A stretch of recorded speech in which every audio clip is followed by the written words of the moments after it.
Well, this is no longer a hot take.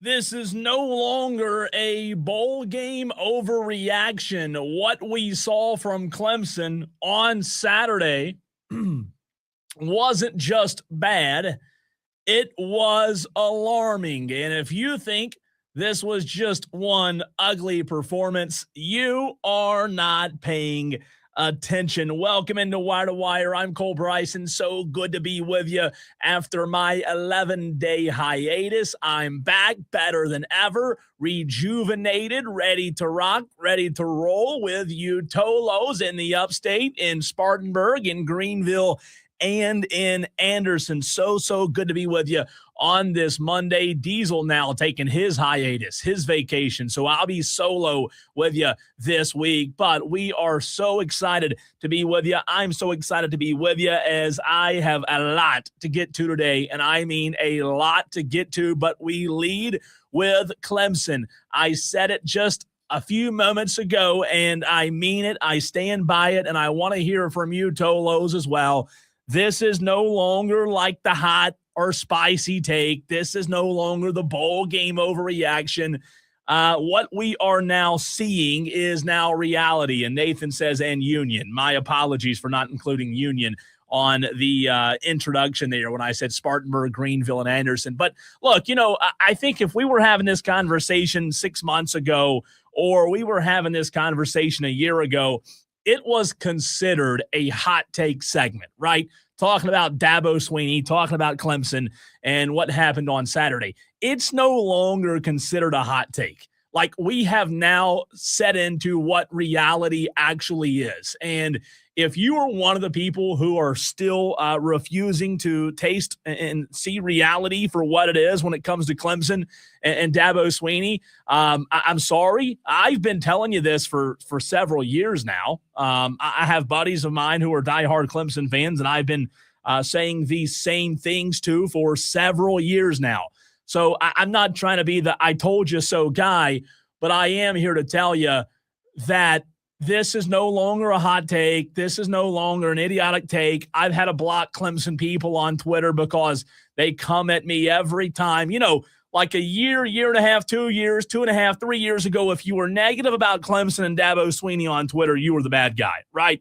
You were the bad guy. You were the one that caught strays. You were the one that didn't know what you were talking about because Clemson was still relevant. Well, the reality of it is on this 29th day of December 2025, Clemson's no longer relevant nationally. They're just not. And what you saw Saturday was pathetic. It was hard to watch. It was really, really hard to watch if you're a Clemson fan. Now, obviously, if you're a South Carolina fan, wasn't too hard for you to watch. And by the way, shout out to the 37 Tolos watching the show on Twitter, Facebook, and YouTube. A lot of conversation already happening there between JB, Nathan, JB, Lyman, Leprechaun of Lyman, Dewey, and a few others in the chat right now where you can get in on the conversation. But, having this conversation, I believe Clemson fans have gotten around to the fact that reality now is Clemson's no longer relevant when it comes to a national perspective. And Dabo Swinney, whether you like it or not, people are turning on Dabo Swinney. Clemson fans are turning on Dabo Swinney. I've been in this boat for a couple of years now, like I said, but you are starting to see more and more of it. And I think that's a good thing. Look, no hate, no disrespect toward Dabo Swinney. We all know how we all feel about Dabo, right? We're not having these kind of expectations if it wasn't for Dabo Swinney and what he built at Clemson. But you are starting to see more and more Clemson fans wake up, smell the roses, and understand that Dabo Swinney is not the same Dabo Swinney we knew 10 years ago, right? Especially when it comes to the details. And we're going to get into the details of what happened in the game. But let me tell you this.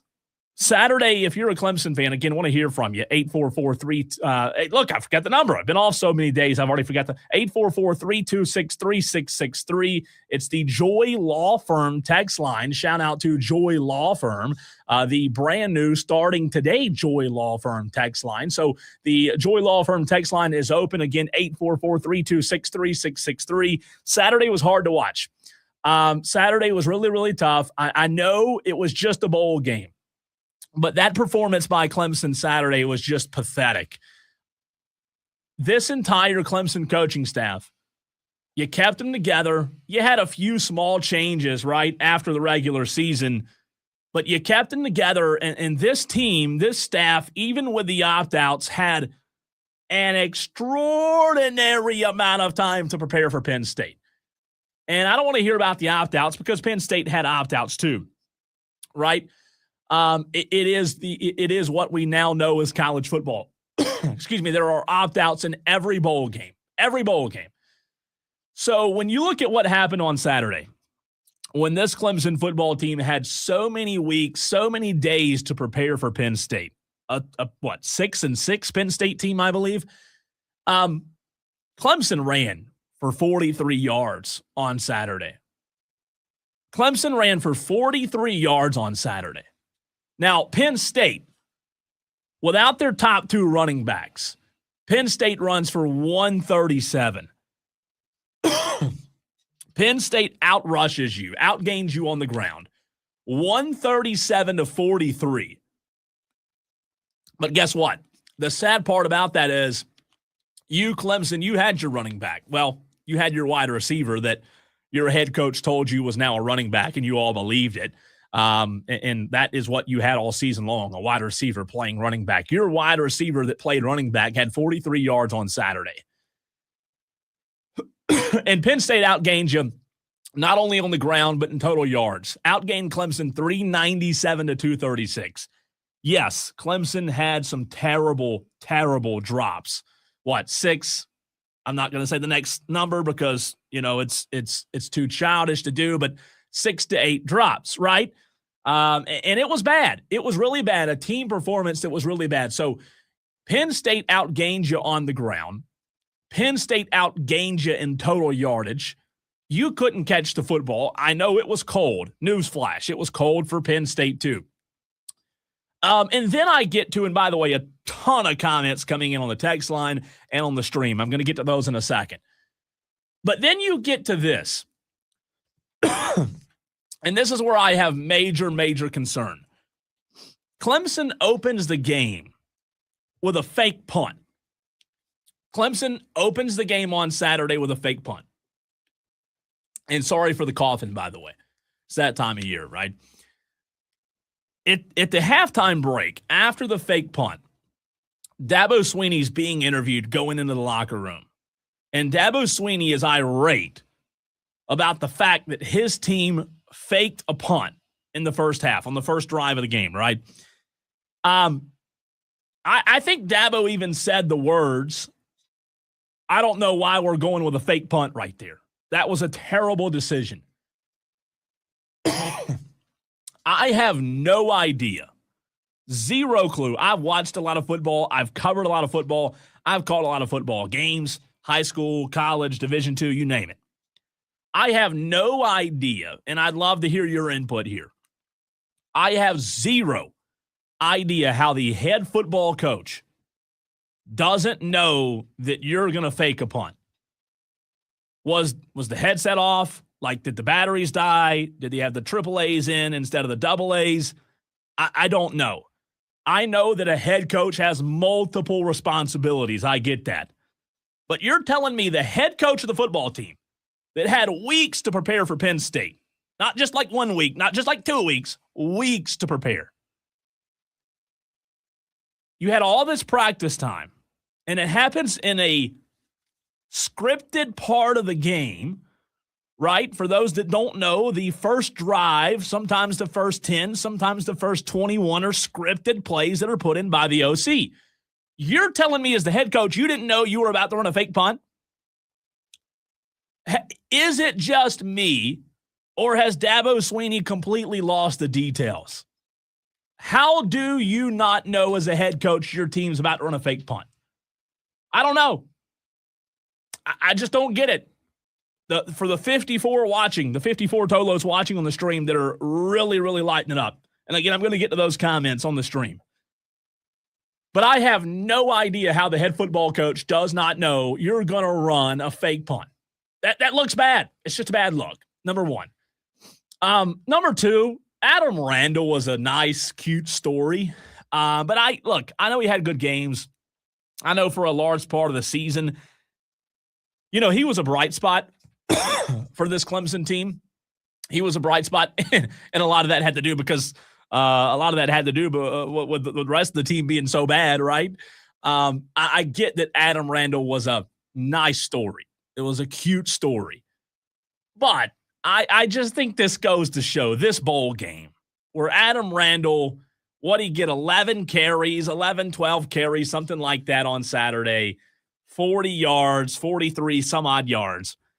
I just think this goes to show that this whole experiment with moving a wide receiver over to running back, for those that made a big deal of it when it happened, you were right for making a big deal of it. For anybody that told you, for any Clemson media out there that told you, hey, don't make a big deal of this, they were wrong.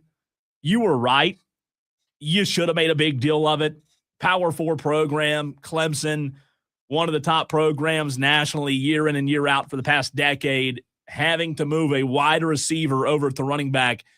You couldn't get enough production from him in a bowl game going against a 6-6 football team to provide your team a threat on the ground. You couldn't get any threat whatsoever. And then in another interview, Dabo Swinney said on an interview that he had to tell Garrett Riley to get the run game going. Like, in what world does the head football coach have to tell the OC, hey, G, let's run the ball? Like, this what has happened to the details? I know there are a ton of areas where you can point to and say Clemson has failed in this area. But just from the outside perspective, it looks as if Clemson no longer is in the details like they once were. It looks as if the details have slipped Dabo Swinney. From the offensive play calling to who's really calling the plays to the fake punts that Dabo didn't know about. It's bizarre. It is bizarre. And I think it's a huge problem. So Adam Randall, nice story, but he's not a running back. He was bad on Saturday. Just couldn't give you any threat whatsoever on the ground game. Number 3, Sammy Brown was the best player on the field, and it wasn't even close Saturday. What do you have, a season-high 14 tackles, something like that? I can't remember how many times this year I've watched the Clemson game and thought, man, they were bad, but Sammy Brown was the best player on the field. That was true again on Saturday. Sammy Brown was the best player on the field, and it wasn't even close. So I conclude, before we get to the Joy Law Firm text line and the stream, a lot of comments coming in, I conclude by saying Clemson going into 2026 has some major, and I mean major holes. So, like, where we are now, the season's over, right? They were, 7-6 on the year. Preseason expectations to win the national championship, or at least be a contender for the national championship. And now this football team has gotten worse, and we're supposed to believe that Dabo Swinney's going to do enough to fix it. You tell me if you believe that Dabo's going to do enough to fix it. 844-326-3663. Again, I'm solo today. So good to be with you. A big show coming your way today.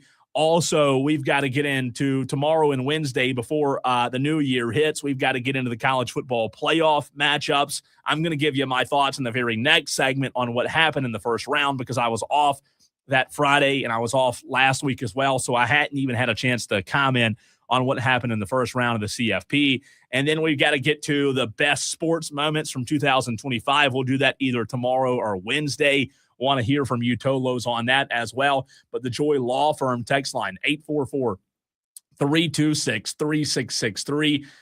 Let's see.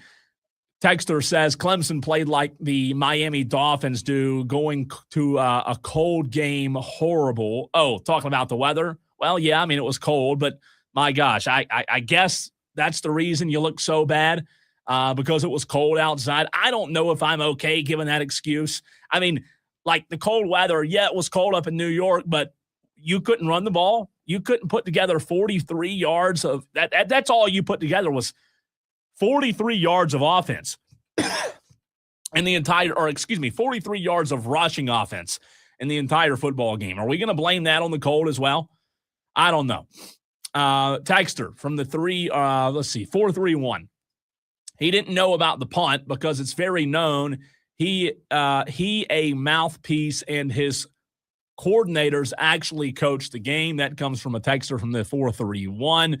Ralph gets in on the Joy Law Firm text line. Ralph says, Ralph here, what's your thought on the South Carolina High School League realignment plan? Have any schools you've heard wanting to appeal their spot? Ralph, I'm glad you asked. 5:22 today on the show. I'm going to be joined by Lou Bezjak, good friend of the show, of the state newspaper. We're going to talk high school realignment at 5:22 because that's obviously a very big story this time of year. But to the stream we go, where there are 69 Tolos watching right now on Twitter, Facebook, YouTube, where you can watch the show. So many ways to get in on the conversation. Dewey says, welcome back from suspension. Appreciate that, Dewey. That was the best 11-day suspension I've ever had. Leprechaun of Lyman says, what's up, fam? Leprechaun, good to hear from you. Hope you all had a wonderful Christmas. I did. Some good time away. Hope you all have a great New Year as well. Just a couple of days away. JB says, Tolo Cole. What's up, JB? Tolo to you as well. If you're new to the show and are trying to figure out what Tolo means, turn on, leave on. That's what we ask you to do every single day right here on the Fan Upstate. Dewey says, Dabo needs to retire. Leprechaun of Lyman says, you're right, Dewey. JB says, it's time for Dabo and the Tigers to drop back and punt. JB also says, all Clemson fans that are realists have seen this coming since 2020. And I think you're right on that, JB. I think you're so right on that. The Clemson fans that are able to see reality have seen this coming since 2020. You are 100% right.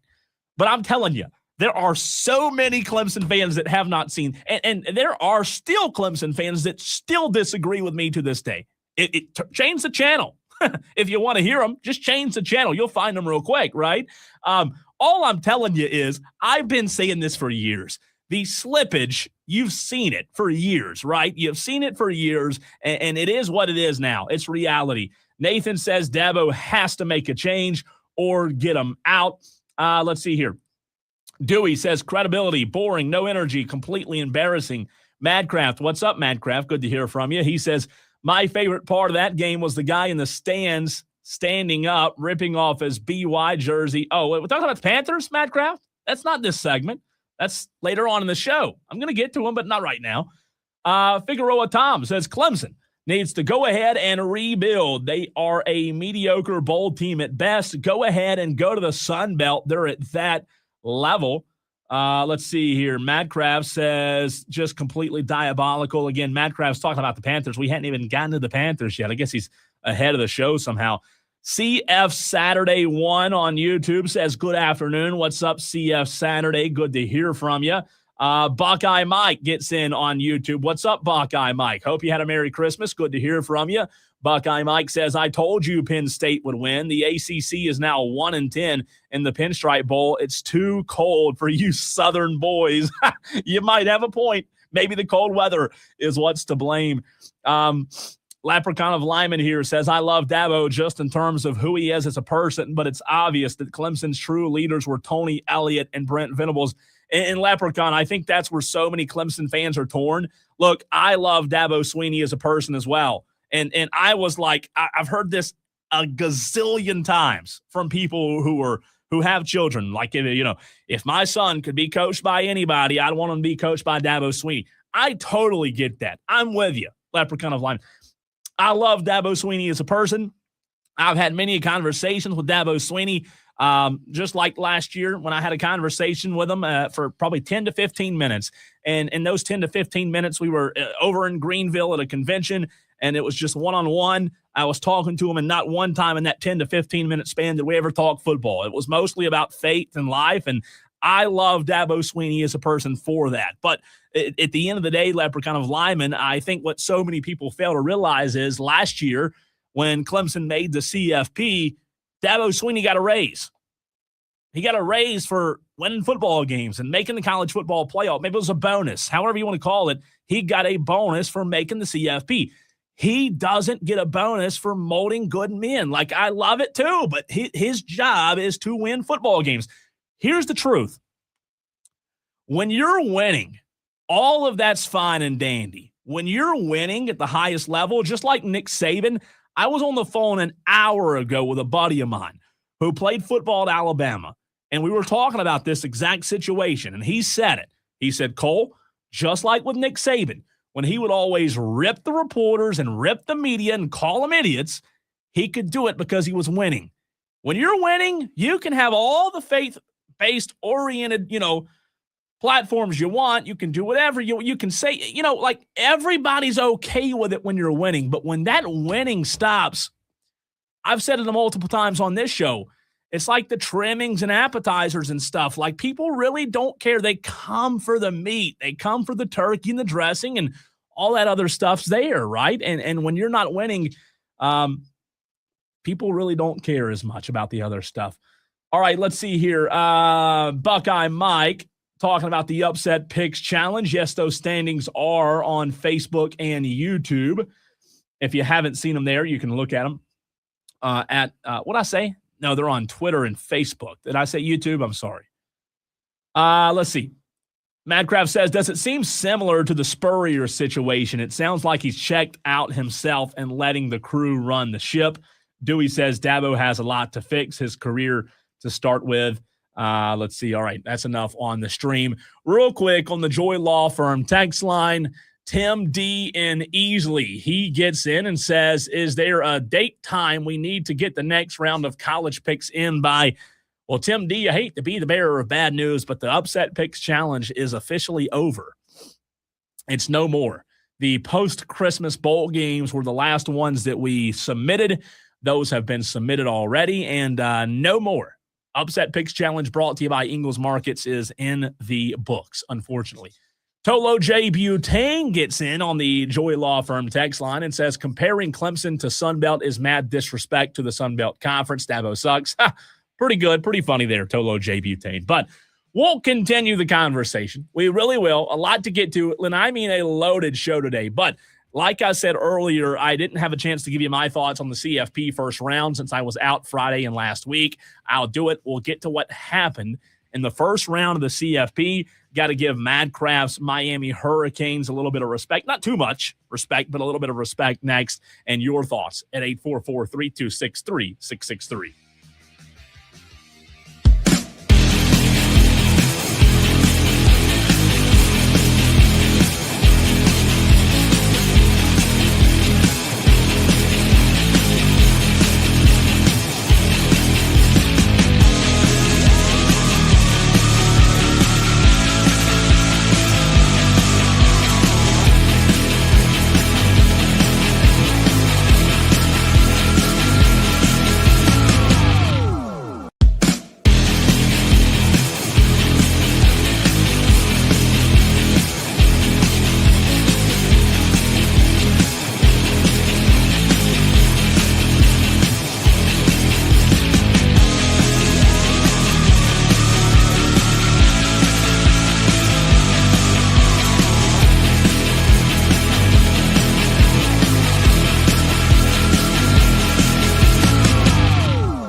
Good to hear from Daredevil in the commercial break. He said, look, Cole, keep preaching the gospel when it comes to Clemson. He said, you're exactly right. And he said, look, I'm a longtime Clemson fan, but you're 100% right when it comes to Dabo Swinney. Dewey on the YouTube stream gets in, and he says, I'm digging the new national shows. Well, number one, Dewey, I didn't know you knew words as profound as digging. But number two, glad you like the new national shows. To be quite frank, I didn't get a chance to listen much today. I was pretty tied up during the day, so I really didn't get to hear much at all of the new national shows. I know, a lot of people, it's like anything. Half the audience is going to love it. Half the audience is going to hate it, but that's okay. It is what it is. And yes, we do have a new lineup with Westwood 1, so if you haven't done so already, make sure you check it out. Turn it on, leave it on, but mostly we invite you to join us right here on the Fan Upstate 3 to 7 every single day, weekdays 3 to 7. And, man, looking forward to 2026, looking forward to a great, great year. And what a great year it was in 2025 because of the Tolos, because of you, because of our great sponsors that we have. If you want to be a sponsor in 2026 and have your business advertised with the Fan Upstate, it's a great tool to use. Shoot us a text on the Joy Law Firm text line. It's going to take me some time to get used to saying that, but shoot us a text. We'll get you in touch with the right people. Let's see. Mike says, I don't like him. Sorry. See, I told you. Somebody's going to like him. Oh, and by the way, thank you, Mike. And I hope most Tolos do understand this. I don't know why this has to be breaking news. It's not my decision. It's not Diesel's decision. When changes happen, when people who work here no longer work here, when new lineups get brought in to Westwood 1 and Infinity and CBS, we have no control over that. I would imagine that you know that already. If you don't, well, breaking news, we just show up and we get paid to keep showing up. And as long as they keep paying us and telling us there's a job for us, we're going to keep showing up. But when it comes to some of these decisions, and I know some of you don't like them, I get it, but don't shoot the messenger. Diesel and I, we're not that important when it comes to big-time changes that happen, especially on the national level. So new shows, new lineup, Westwood 1. If you want to see what it is, the Fan Upstate on Twitter, on X, it's updated in our bio. You've got Drake C. Toll from 6 to 9. You Better, You Bet from 9 to 12. Black and, Blake's on 12 to 3, 3 to 7. You've got us, Diesel, again on vacation the next couple of days. Bet MGM still on 7 to 11. And then Westwood 1 Sports Tonight on from 11 p.m. to 6 a.m. So new lineup. Don't shoot me. Don't shoot Diesel. Don't be upset with us. We don't have anything to do with it. We just show up, and just like you Tolos, we're informed when it happens. And you know what? We just keep showing up. It's part of it. It's no big deal. So the main thing is you keep joining us from 3 to 7 right here on the Fan Upstate. Dewey says, no, seriously, good material. It's worth the listen. Appreciate that, Dewey. Really surprised to hear you, the confidence and the excitement coming from you, but we'll take it, right? All right. Let me get to these college football playoff first round games. There were 4, and they, let's see. My last day was Thursday before Christmas. The first game, Bama, Oklahoma, was that next night on Friday, right? I had just gotten in Saturday morning early to Alabama, went on a little hunting trip out there, and got in time to see like Oregon, JMU, and I think Ole Miss, Tulane was on after that, if I'm not mistaken, and really didn't miss anything. Like I could sit here for 10 minutes and talk about those games and, we could break them down, but the reality of it is what I've been saying. It is what most people have been saying this entire time now. JMU, they scored 34 points. Well, hip, hip, hooray.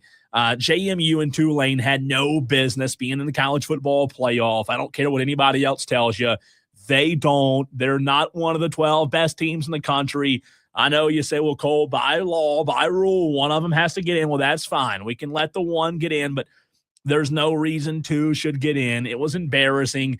And again, I think of the two, JMU was obviously the better one. Ole Miss Tulane was, never close. JMU at least kept it competitive, but not really going to spend a lot of time on those two games because they were just that. They were games that shouldn't have been played because JMU and Tulane did not deserve to be in the CFP.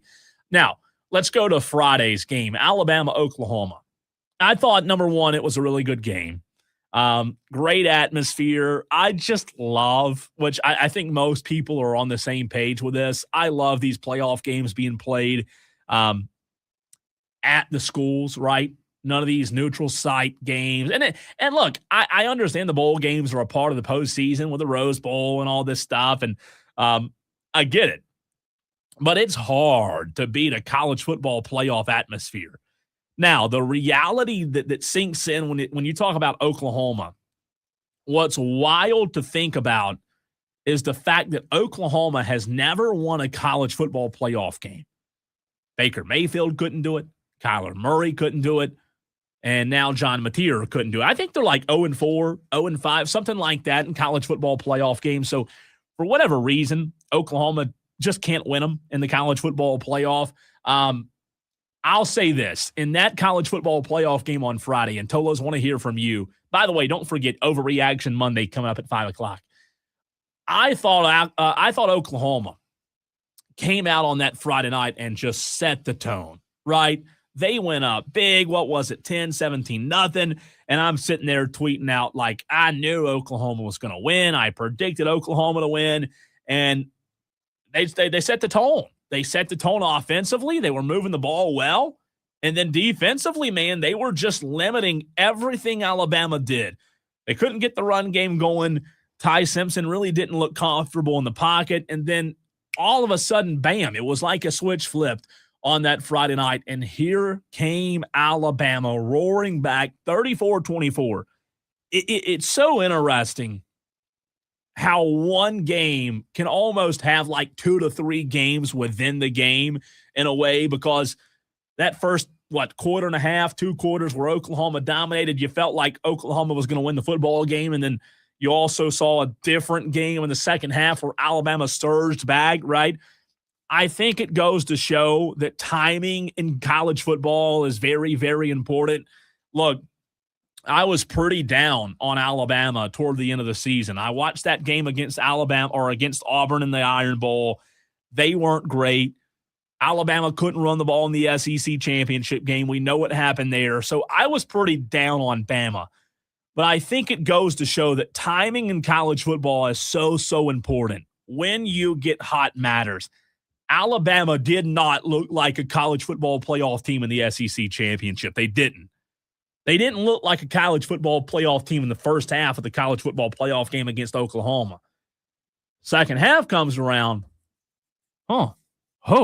If you just watched the second half of that game, you thought, my gosh, this looks like one of the best 4 teams in college football, right? So I think timing of when you get hot is super important. Am I convinced today that Alabama is the odds-on favorite to win the whole thing? No. But I do now put them into the category of I think this team can win it all. Diesel and I had that conversation just a couple of weeks ago. He asked me on this show, on these airwaves, how many teams of the 12 do I actually think can win the national championship? I think I said 4 or 5 at the time. And I think Alabama was kind of on the fringe because of the way they looked in the Iron Bowl and in the way they looked in the SEC championship game. I think now, and again, I know it was just one half of football. If Alabama can get that level of productivity, I think they're a very dangerous team. I really do. Now, Miami A&M. What a boring game that was. 10-3. I still think both teams deserve to be in the college football playoff.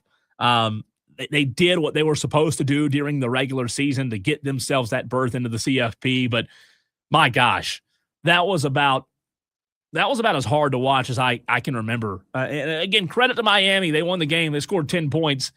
But A&M, man, like you talk about Jekyll and Hyde. This A&M team in 2025, just kind of hard to figure out, right? Like for 8 weeks, Texas A&M was the best football team in the country for an 8-week span. And then they play South Carolina. They looked vulnerable. Next couple of weeks, the jury's out, right? And then they get into this game against Miami, and credit to Miami's defense. Miami's defense was incredible in that football game Saturday night. But guys, I'm telling you, Texas A&M in that game did not look like they belong in the college football playoff. They just didn't. They didn't look like they belong in the CFP. Miami, credit to them, they were fantastic defensively. But offensively, I mean, my goodness, not a lot to shake a stick at. I mean, Miami was good enough. You scored, I mean, like, Madcraft, you're a diehard Miami fan, right? I know it was windy. Oh, my gosh. Here we go. It was windy. Now enough. You sound like a Clemson fan, upset about the cold weather. If I would have told you, Madcraft, that Miami would have scored 10 points, asking you as a diehard Miami fan and the other Miami fans that we have that listen to the show, if I would have said going into the game, hey, y'all are going to score 10 points, would you have told me you won that football game? Be honest about it. I don't think you would have told me you won the football game. The way that A&M could score during the regular season. Now, again, I've said it multiple times. Credit to Miami's defense. They were fantastic on Saturday night, but that was a hard game to watch. There was just nothing about that game that was really interesting, to be quite frank. Credit to Miami, though. They moved on. And now you get Ryan Day. Now you get the Buckeyes. Now you get Julian Sayin and Jeremiah Smith. Congratulations on that. I don't know that that will end well, but we'll see. We'll see. All right, a lot of headlines to get to. Our Daily Wires next.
Oh, Matt Graff saying I'm moving the goalpost. Miami, poor Miami. Wah. He says once again Miami wins the game and the goalpost shifts, making it a win instead of a good win. Matt Kraft, it was a good win. All I said was Texas A&M played as if they didn't belong in the CFP. Do I think they did belong there? Yeah, because guess what? In the regular season, they did enough to show that they did belong in the college football playoff. Can a team that had a really good regular season lay an egg? Sure, they can. It happened. Does Miami's performance have a lot to do with why A&M was bad? Sure. I gave Miami credit. Again, get the Q-tip, get the wax out, because I did give them credit, especially defensively. Their defensive line's legit. Come on, get those Q-tips, Madcraft. I'll send you some for Christmas if you want me to. Daily Wires, it is the top headlines. What's happening in the sports world? A lot to get to here. Clemson, as we all know, lost to Penn State on Saturday by a score of 22-10, finished the season 7-6. Tonight, Monday Night Football, the Rams host the Atlanta Falcons. LA is favored by 7. The Panthers were defeated by the Seahawks 27-10 on Sunday and are now 8-8 on the season. I'm getting to the Carolina Panthers in the very next segment. I'm getting to Bryce Young. I've got a lot to say when it comes to these Carolina Panthers. I really do. And I'm going to get to it in the next segment.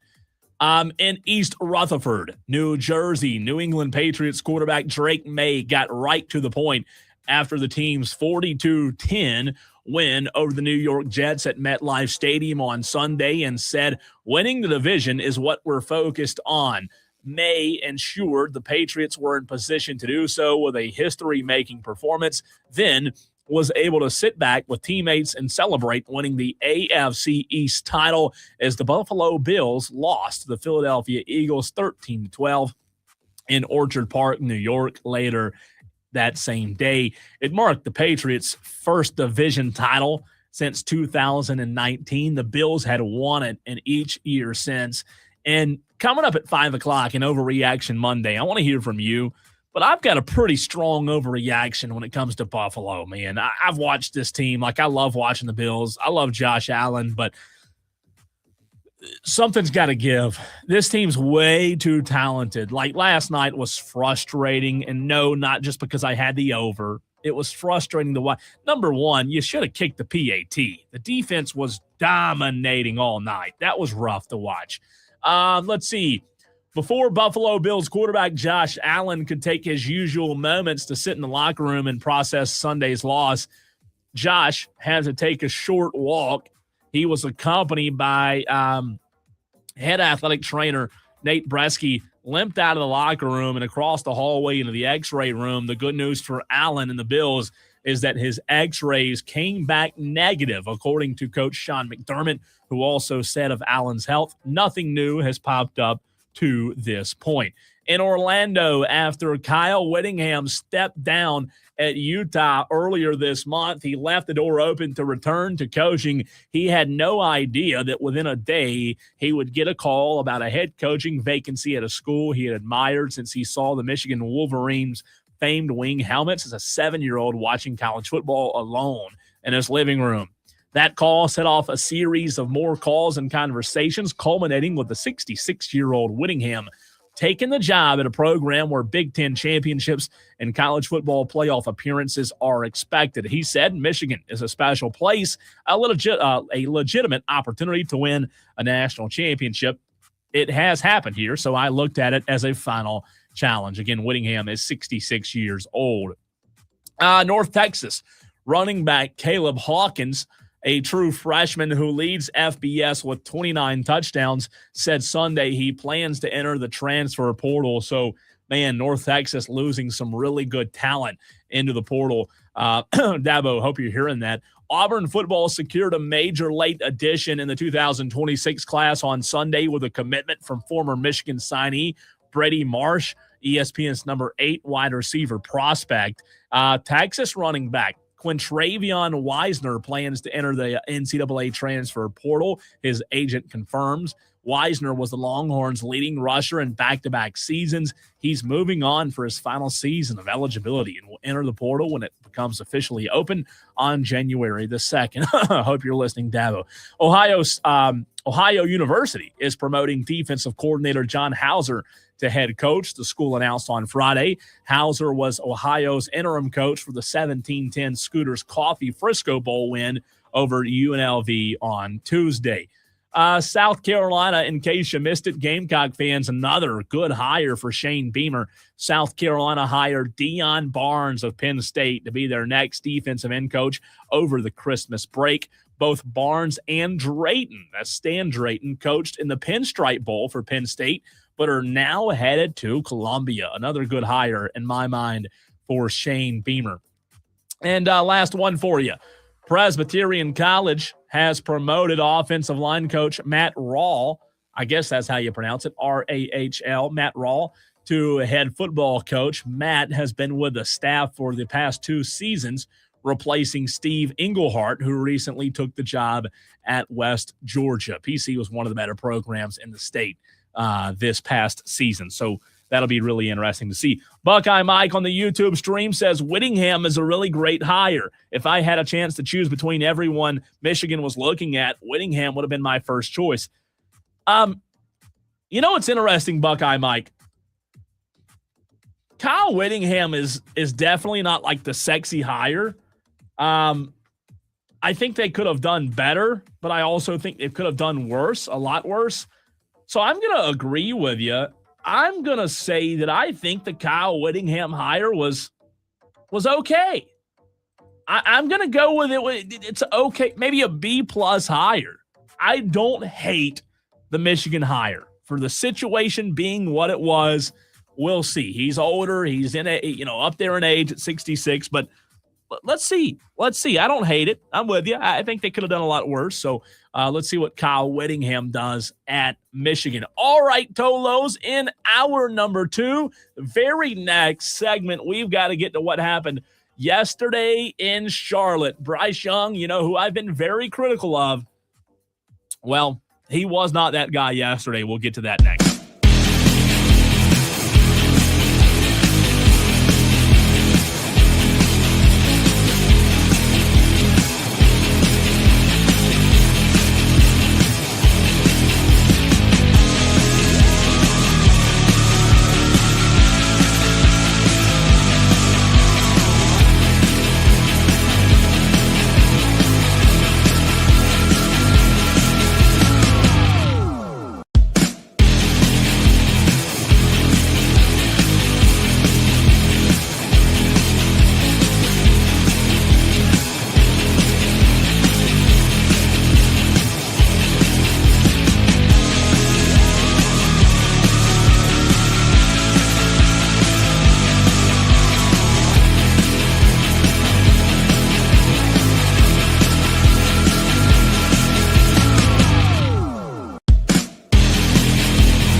Well, Dewey tried to call the show and a couple other Tolos, but the phone lines are not open right now. They will be at 5 o'clock. Well, you ask, why aren't they open right now? Because I want to load it all up for the 5 p.m. overreaction segment. So if you have something to say on the phone lines, I know a couple of you called during that last break. Hold it for 5 o'clock. Let's load it up. And look, if this thing goes to 5:20, that's actually, we can't today because we do have a guest, but I will take calls in the 6 o'clock hour as well, and tomorrow and Wednesday. But 5 o'clock, overreaction Monday. Want to hear from you at 844-326-3663. We've got Grayson Mann, TigerNet.com, joining us in the very next segment. 119 Tolos watching the show right now on Twitter, Facebook, and YouTube. Good to have you along with us. And the Joy Law Firm text line, 844-FAN-PHONE. That's FANFONE. Corn Chip talking about one of the Banana Ball guys hosting the new morning show. Corn Chip, not really sure. Again, I was pretty busy today. Didn't get to listen to much of the new programming. But yes, one of the Banana Ball, Savannah Banana guys does host a radio show, and it is now on our Westwood One lineup. Remember, we don't make those decisions. Don't get mad at us. We just show up and turn the microphone on and turn the microphone off as long as they keep allowing us to do so.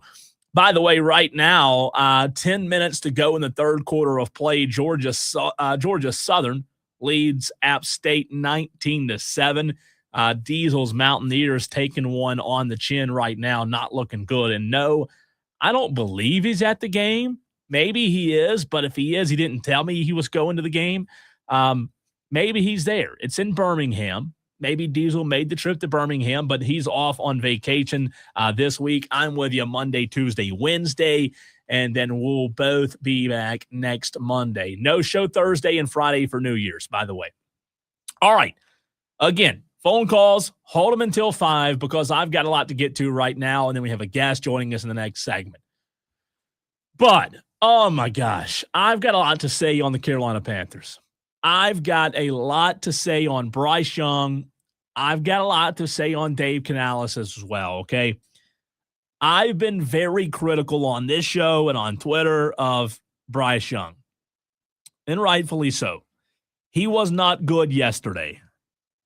We've seen him have a roller coaster type career where he will have a really good year or a really good week and then a really bad week. So you ask, maybe you didn't get to catch the game yesterday, and you listening to the show right now, you don't know what Bryce Young did. Maybe you're not a big NFL guy. Well, I'm glad you asked, because I'm going to tell you what Bryce Young did yesterday against the Seattle Seahawks. Panthers now 8-8 on the season, 27-10, Seattle over Carolina on Sunday. Bryce Young, mind you, at home in front of his home crowd, Bryce Young was 14 of 24 for 54 yards, no touchdowns, and 1 interception. He was sacked twice. Bryce Young averaged 2.3 yards per pass, and Bryce Young had a QBR of 18.3. Putrid numbers from Bryce Young yesterday. And again, I have my thoughts on Dave Canales as well. I'll get to that in a second. Yesterday, in my mind, was not all on Bryce Young, but he was bad. He was really, really bad. Yesterday was one of the worst quarterback performances you'll see all season by any quarterback.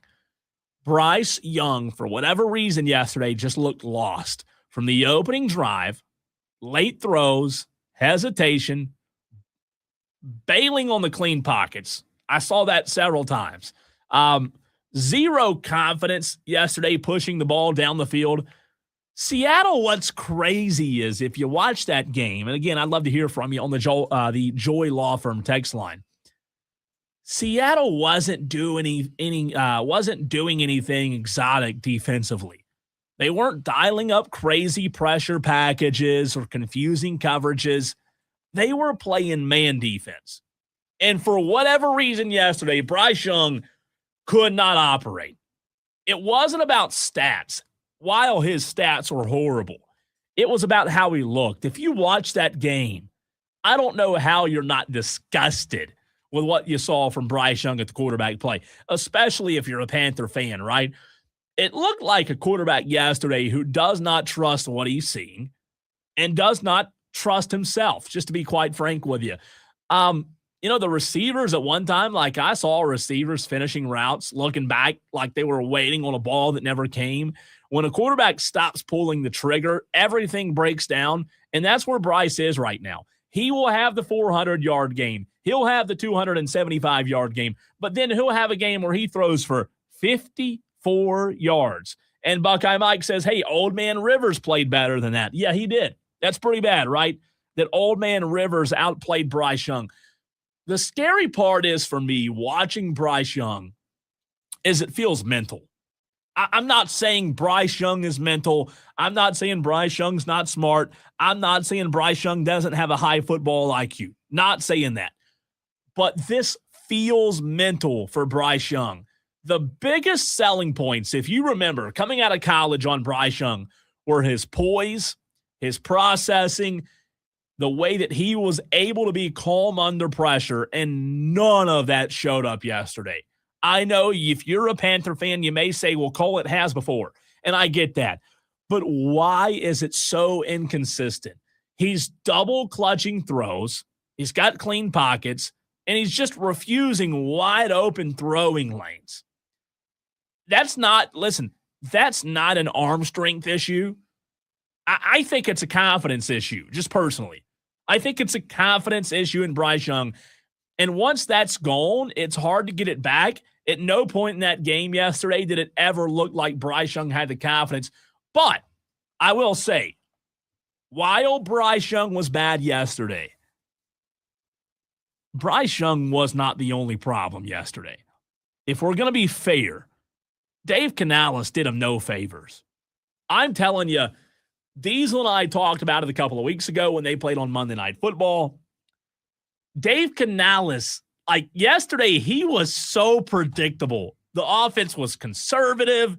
It looked like scared football. There was no rhythm. There was no creativity. There was no really effort to settle a struggling quarterback and Bryce Young down. It just never happened.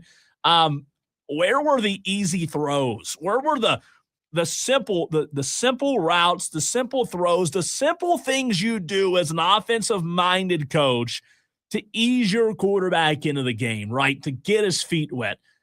The motion, to create leverage, to give Bryce Young simple answers. Didn't see that. Instead, watching that game yesterday, it felt like long developing concepts, obvious tendencies that Seattle sniffed out immediately. If your quarterback is drowning, Dave Canales, if you're listening, if your quarterback's drowning, your job as a play caller is to protect the quarterback, to make it easier on the quarterback. And Dave Canales did not do that yesterday. There was no identity, no sense of a plan to survive that game whatsoever. Once Carolina fell behind yesterday, it was over. I mean, over. I'm telling you, I don't know, and I know Bryce Young has like the most game-winning drives of any. Look, you can throw that stat out there, whatever. Yesterday, once they fell behind, it felt like everybody in the building knew, and everybody that was out, that was watching that game knew that game was over. It just felt like it. There was no way they were coming back. So, and I'll get to the text line in just a second, and the stream as well. Zooming out, the big picture here, the issue is, even with Ted McMillan, who's a nice weapon, I still don't feel like, even with Rico Dowdle, who's a nice weapon, the issue is I still don't feel like this team has a real identity offensively.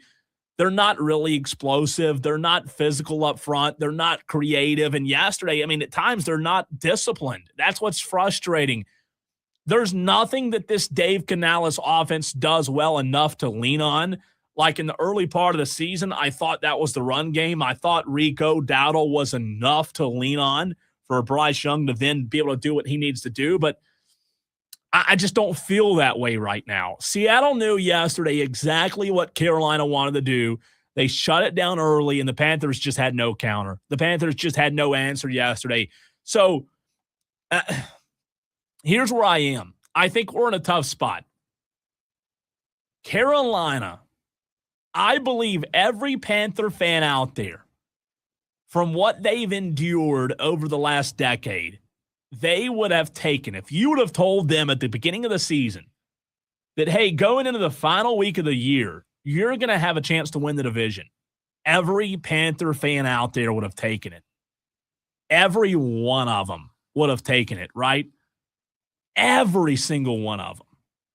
So, like, I understand that you're a lot better this year than you were last year. I get that. And that's something to be excited about. But what I also see as a major concern is at times this rebuild does feel directionless. It feels directionless. When you trade the farm for a quarterback, you don't get unlimited patience. Every bad game magnifies the mistakes that Bryce Young makes.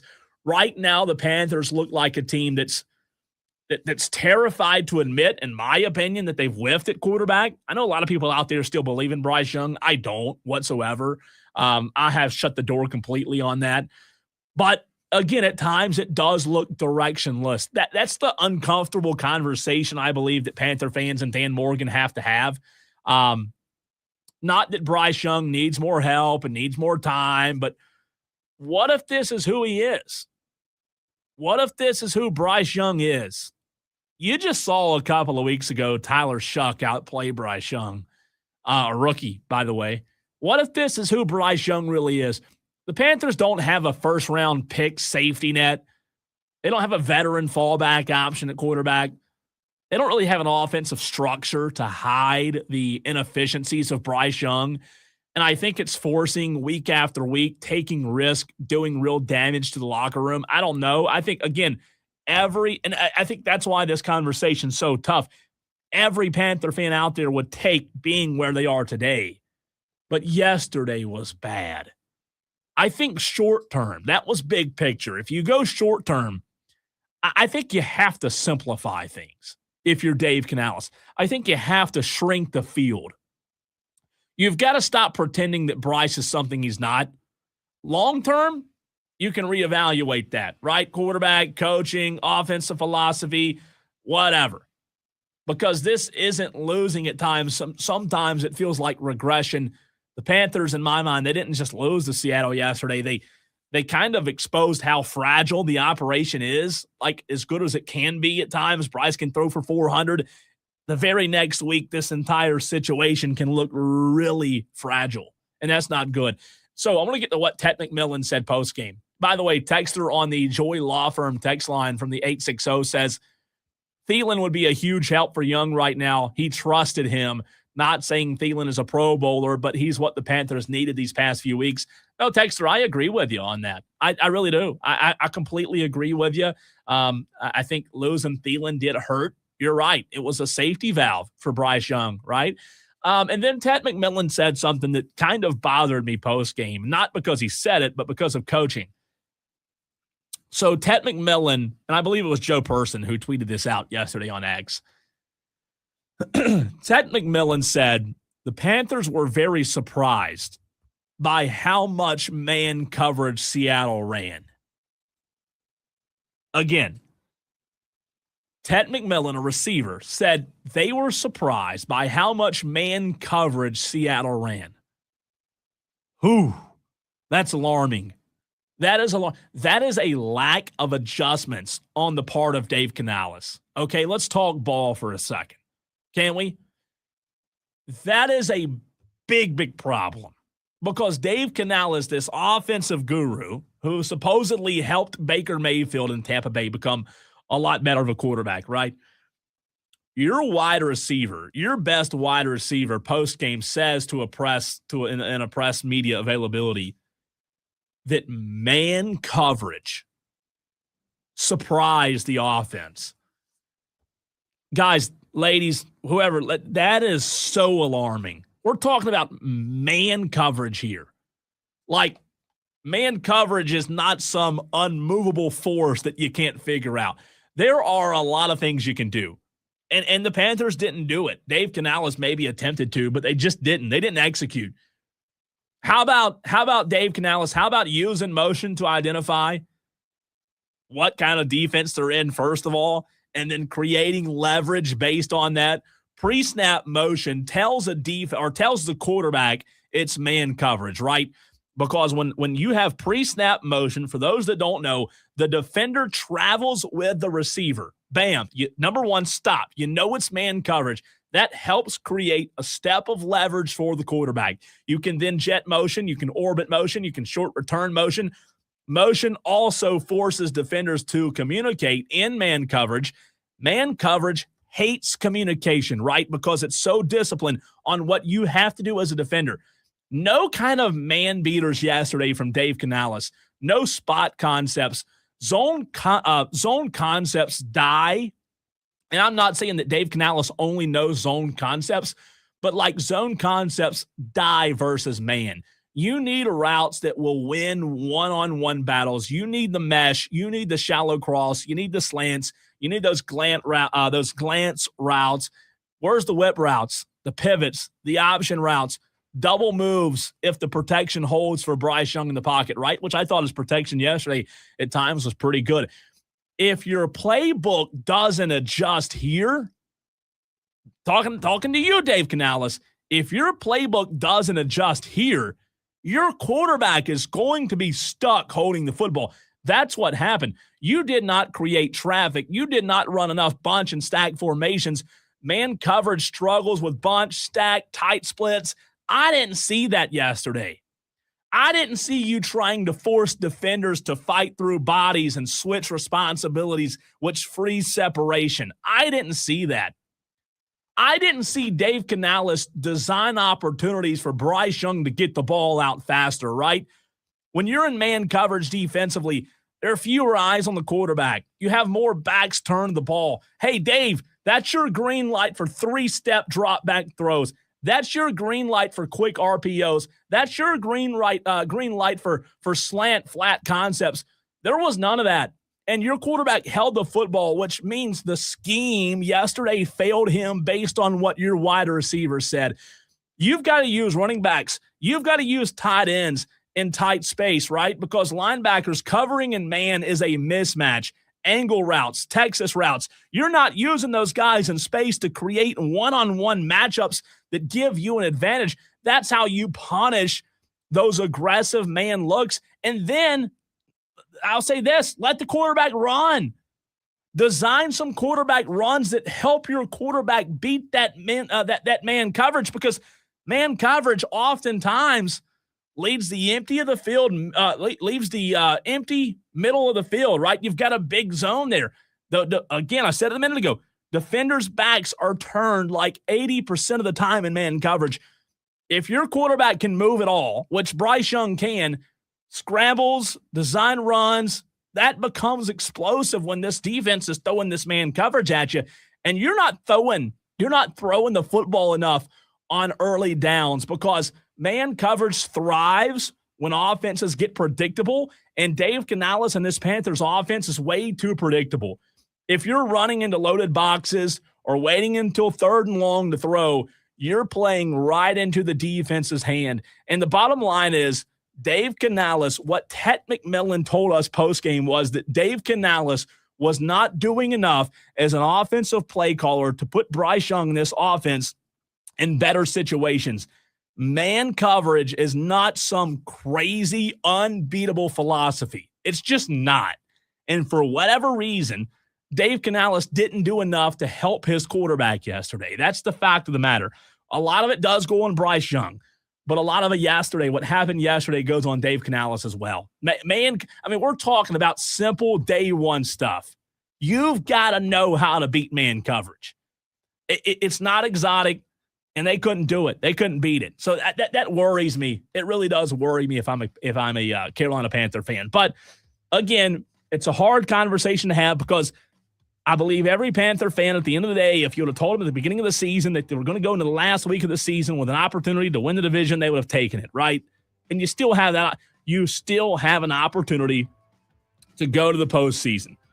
You do want to be better. You do want your quarterback to be better, and you do want your head coach. Maybe Dave Canales needs to hire an OC. Maybe that's what it is. All right, let's talk Clemson. Grayson Mann, TigerNet.com, joins the show next.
Well, let's start with the good, and then we will get to what happened in New York with Penn State and Clemson as we are joined by Grayson Mann, TigerNet.com. He's the best, and when I say good, I mean great, Grayson, because your New England Patriots, I mean, we're talking legitimate Super Bowl contenders right now, right?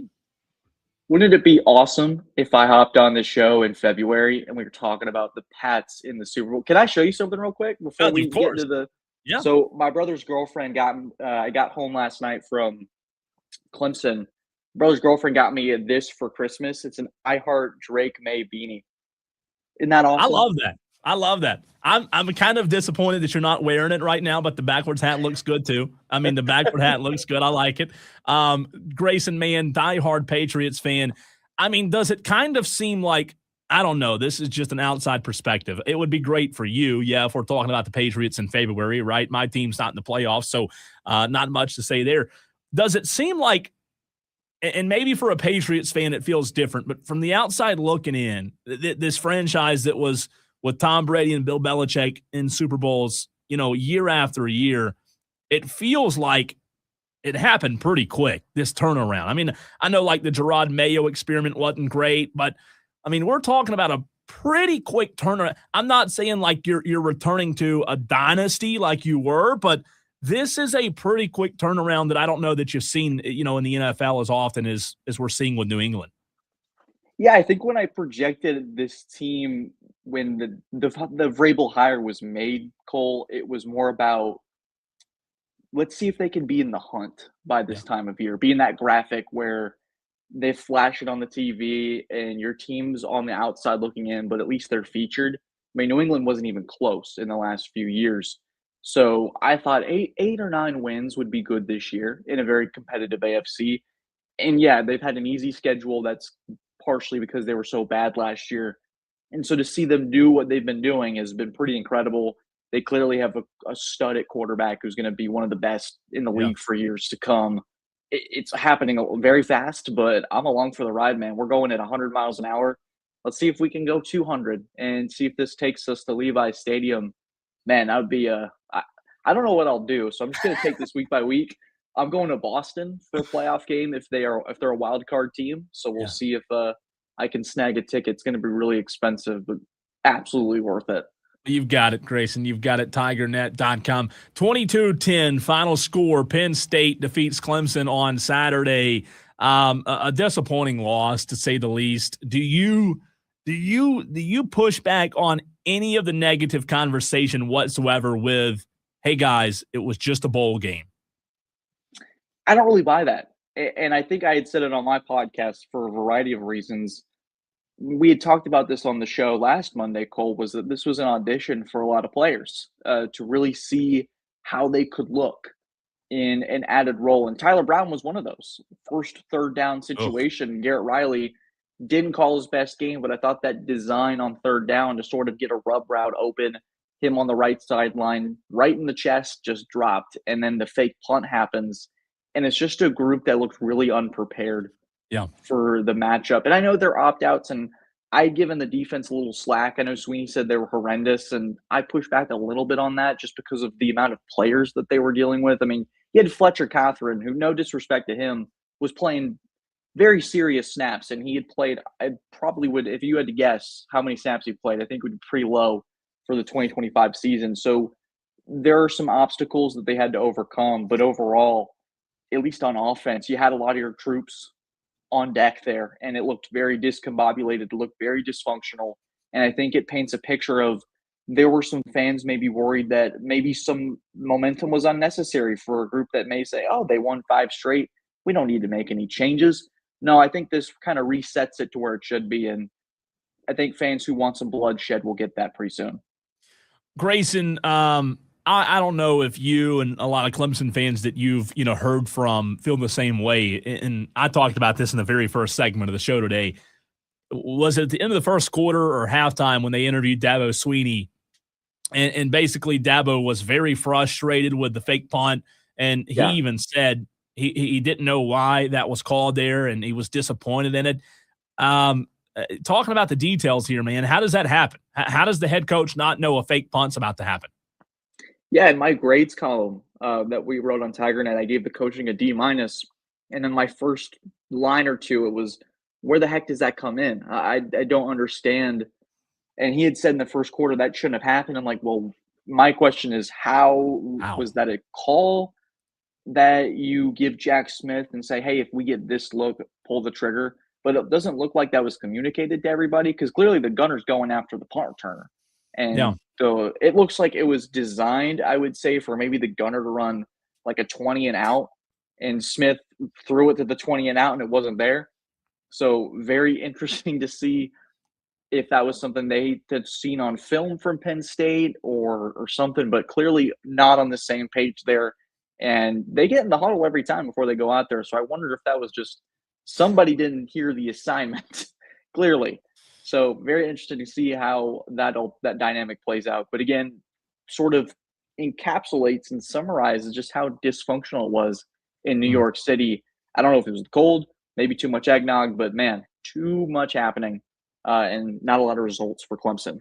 Grayson, how does that dysfunction, that level of dysfunction happen when you had so much time to prepare? I think we see it with a lot of teams during bowl season where there's just a lot of strange stuff.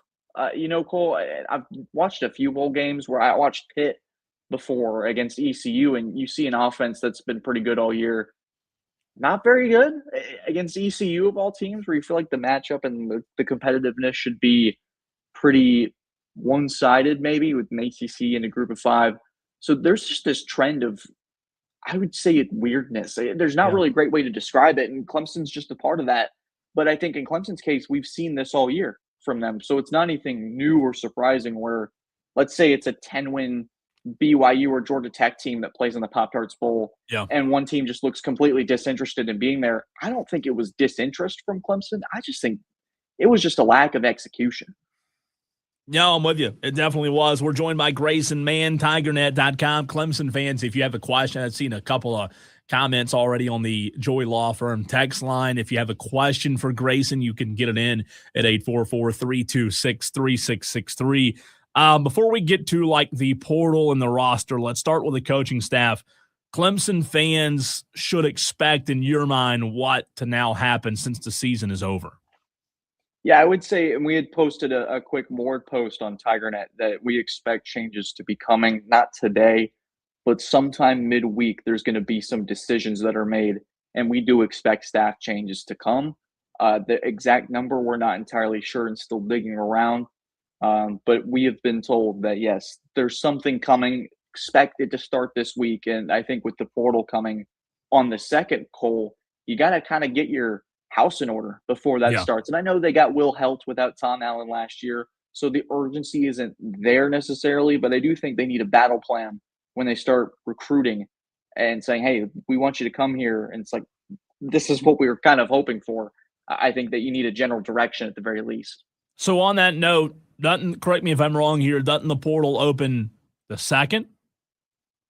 Yes. Is that right? So the second's Friday. Today's Yes. Monday. New Very Year's tight. Day. New Year's Day is Thursday. So you're not going to have like a lot of stuff happening on New Year's Day. Tomorrow. I mean, we're going to, your mind maybe tomorrow, early I think morning Wednesday. tomorrow's going to be a big day, I think. So we need to just, what you're saying is not playing the show, not playing 4 hours of radio, just keep it open and maybe talk about Clemson firings for now. Hey, Tom Allen safe in your mind? Oh yeah. Yeah, absolutely. Let me ask you this though.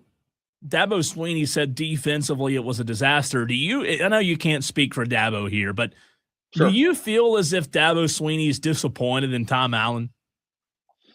I think that it's a tough question to answer, Cole, because I think that there was a set of expectations coming into this year, and I think a lot of it, when you look at kind of the secondary, the thing that I always go back to in terms of how this defense was kind of viewed was we talked to Tom Allen around October, and I remember him talking about when we go into the portal, when we go recruit, we're looking for 3 things. We're looking for Yeah. speed, length, and a love of the game. I Yeah. felt like that was very revealing as to maybe a projection of how they felt about this room currently. And that was still with all the starters in there before any declarations were made. So I think there were championship level expectations, and those clearly weren't met. But I still will go back to, and Sweeney has kind of said this on multiple points, that points are the name of the game here. And there were multiple times where, sure, you have the Duke and SMU games as an example of the defense failing, certainly in the secondary. And I think that's an area that they need to target in the portal and make some changes there. But I do think overall, I think run fits got a little bit better as the season went along. The tackling was much better. The secondary was certainly a mess. So, yeah, sure, I think you come out of it disappointed, but I do think you give Allen some grace. I don't think he forgot how to coach flying from Penn State to Clemson. I don't think that happened whatsoever. I do think that the talent and the expectations vastly underperformed as compared to what we were talking about in August. I think Allen's going to be a great coordinator. I do think this offseason is important for him to get his guys and maybe potential staff members into the building that he wants to kind of implement and bring this culture and style in there. So on Twitter in the past 3 days, Grayson, you've seen it, I've seen it, we've all seen it. Would you feel comfortable saying that there are more Clemson fans now on the 29th day of December 2025 than ever that are kind of starting to turn on Dabo Swinney? Yeah, I would say that if maybe last year or even in 2023, there was a larger crop of fans that were, I would call them the do no wrong crowd, where Swinney was his way and he was sort of the pushback against the NIL and this new charge of college football. And now it's kind of the opposite. I think when you lose enough games, you start to not care about all the great character stuff, or we're not going to tamper this and that. You really start to think, okay, where's this going? And I think that for a fan base that has tasted the top of the mountain and quite literally probably the most unrealistic portion. I mean, this program won 29 straight games not too long ago. And so they've tasted that for years. It wasn't just a one-off thing. They were one of the best teams ever for 6 years and virtually unstoppable for a large portion of that. So when that falls off pretty significantly, you start to hunger for that spot again. And I don't think Clemson fans would be too upset with 10-2 every year, especially with the way the playoff is now. I think that gets you in most years than not. I think Notre Dame's a weird example of it, scheduling wise, but there's a level that I think, especially in an expanded playoffs, there should be Clemson should be in it more years than not, and certainly not doing that is probably underwhelming to a fan base that now they're customers. They're investing in this roster with their dollars. They want to see results. No, I think you're right. I was talking to a buddy of mine. I told this story in the first segment, Grayson. I was talking to a buddy of mine today around lunchtime. He played for Alabama in the late 90s and real familiar and close with Dabo. And look, he kind of used what Nick Saban, the Nick Saban illustration of when Nick Saban was at the podium, chewing out the media, ripping the media every other week. It was acceptable. Like it didn't matter because Nick Saban was winning at the highest level. And to your point, when Dabo talks about the character and the faith and all that stuff, like when you're winning, that's fine. If you want to turn your hair green, that's fine. As long as you're winning, we don't care. But now that you're not winning, all that stuff, I think it starts to, I guess, grow a little fatigue in your mind from the fans' perspective, Grayson. Do you think that carries over in any way to administration? I would say it does. And I don't want to speak for anybody in administration, but it would be hard to imagine there's not a level of – football is the top earning dollar for this university. It's changed so many things around there. I remember moving my sister in 2014, and the place is vastly different. That's kind of coincides with football's rise meteorically. So I do believe there's a level in an investment and an expectation for football to be kind of the king of the town. And so when they're 7-6, I think there is a level of frustration. Now, again, I don't want to speak for anybody in administration. I don't want to put words in anyone's mouths, but if I had to guess, I would say, there definitely would be if I was in those positions. A few more minutes here with Grayson, mantigernet.com. Grayson, now from the coaching side of it to the personnel. This team right now, had expectations in 2025 to play for or be in contention for a national championship. If this team doesn't fill holes in a drastic way in the offseason, and maybe it's the Band-Aid approach that we saw last year from Dabo Swinney with, let's say 2 to 5 guys, 2 to 4 guys in the portal, do you have any excitement? Do Clemson fans, should Clemson fans have any excitement going forward in 2026 if we don't see a vast change with the portal? Yeah, I think the number that if you were to start getting a little tingle, a little feeling like, "Ooh, maybe something's coming," I would say 8 to 12 is a reasonable number to Sure. where you could maybe get a few starters out of that, but also depth pieces are gonna be critical because injuries do happen. Yeah. And so we're gonna see the level of, investment they're gonna put in the transfer portal. They do have some more dollars to play with, especially since a lot of that top dollar talent from this year is out the building. The Klubniks, the Parkers, the Woods, guys that were making millions. You can surely that payroll is gonna help you out a little bit in 2026 when this offseason truly begins on the second. I mean, it's like free agency frenzy, Cole, with Yeah. the NFL. Like we're gonna have the Thamels of the world, the Schefters breaking news. It's gonna be crazy, but I do think that 2 to 4, kind of the number you gave, certainly wouldn't be enough. And I've talked Mm. to a lot of fans. They want a shopping spree, and anything other than that is going to be viewed as a disappointment. And I said it on my show. I think that the bowl game also showed what you have Yeah. without a lot of this talent. And sure, you're going to have a freshman class coming in that's going to have some exciting pieces, but you need to bolster up on in several spots. And I would start with the secondary and move down from there. Which I guess all of this culminates, Grayson, and leads us to the $1 million question that we're going to find out, here in a week or two, is that has this season been enough in your mind to change Dabo's philosophy? I thought that in 2025, when we sat here in July and August, I thought this was going to be one of two things: either the "I told you so" from his perspective, or the Yeah. "we told you so" from the outside. And so I do believe that 7-6 after a national championship level expectation filled Mm. offseason, is it enough? Sweeney's very much set in his ways, but I do believe at some point, I think he's a very intelligent coach. He's a very Yeah. intelligent person, and he's certainly understanding of. I think some things have to give, and I think Cole in a few days we're going to find out how much.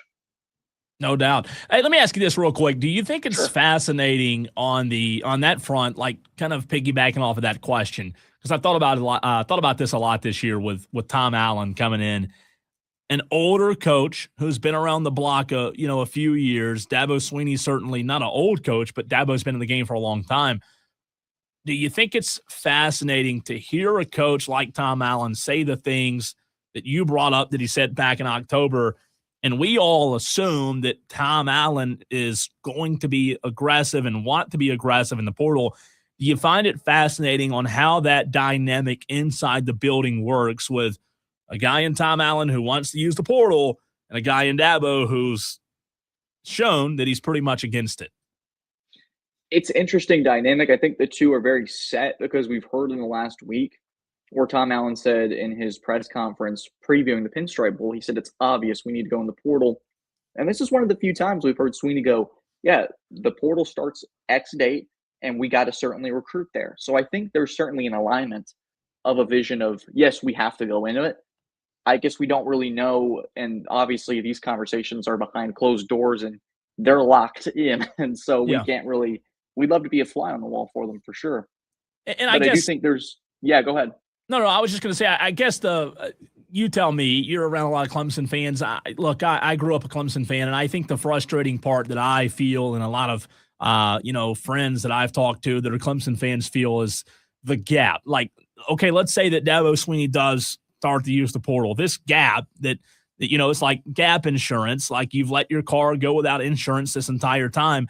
Or you forgot to contribute to your 401k for all these years, or your Roth IRA, and you look back and say, well, dadgum, if that 7-year gap, if I would have really done what I was supposed to do, I think that's where the frustration is that Clemson fans, Grayson, tell me if I'm wrong here, feel that as if Dabo would have grabbed the bull by the horns in the very get-go, they could still be in the national championship conversation today. Yeah, I always have pushed back because I feel like in the offseason last year, with the way things were roster wise, you just had a team that came off a playoff run.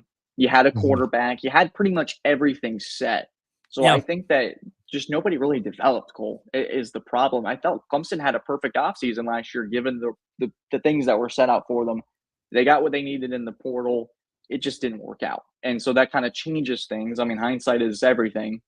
So I do feel like this is that first year that there's really no option but to upgrade to the port. And we've seen teams do this overnight where, yeah, you may not pay your car insurance for a few years, but in this world, you got a unique opportunity to be able to go get yourself like a Ferrari level shopping spree and take care of things in like a month span. Clemson could have a portal haul that makes them playoff contender again. That's what makes college football unique. I mean, Indiana built themselves into a powerhouse overnight. Yeah. I don't think there's any excuse. Texas Tech, I mean, a lot of other teams, have certainly done that with that cash infusion. Grayson, you're the best. Thanks for going a little long with us. Great stuff as always, and we'll talk to you soon. Happy New Year, man. Happy New Year, man. Appreciate you. Grayson Mann, TigerNet.com, the biggest Patriots fan you'll find. You heard him right here on the Fan Upstate on Mondays. He's the best, and we appreciate his time as always. We'll continue the conversation, get your thoughts, a lot on the Joy Law Firm text line to get to a little reaction from what you Tolos have to say after that conversation with Grayson Mann next.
Well, what is your reaction to what Grayson Mann and I had to say in that very last segment? Really good stuff there from Grayson Mann, tigernet.com. So much appreciate his time on Mondays talking Clemson at 4:22. If you missed it, good news for you. You can go back on the free Odyssey app, AUDACY, and search the Fan Upstate. There's a chapters feature where you can see each segment broken out title by title. Also, you can find the Fan Upstate on iHeart Radio app as well. By the way, Georgia Southern leads App State 26-10. 4 minutes to go in the ball game.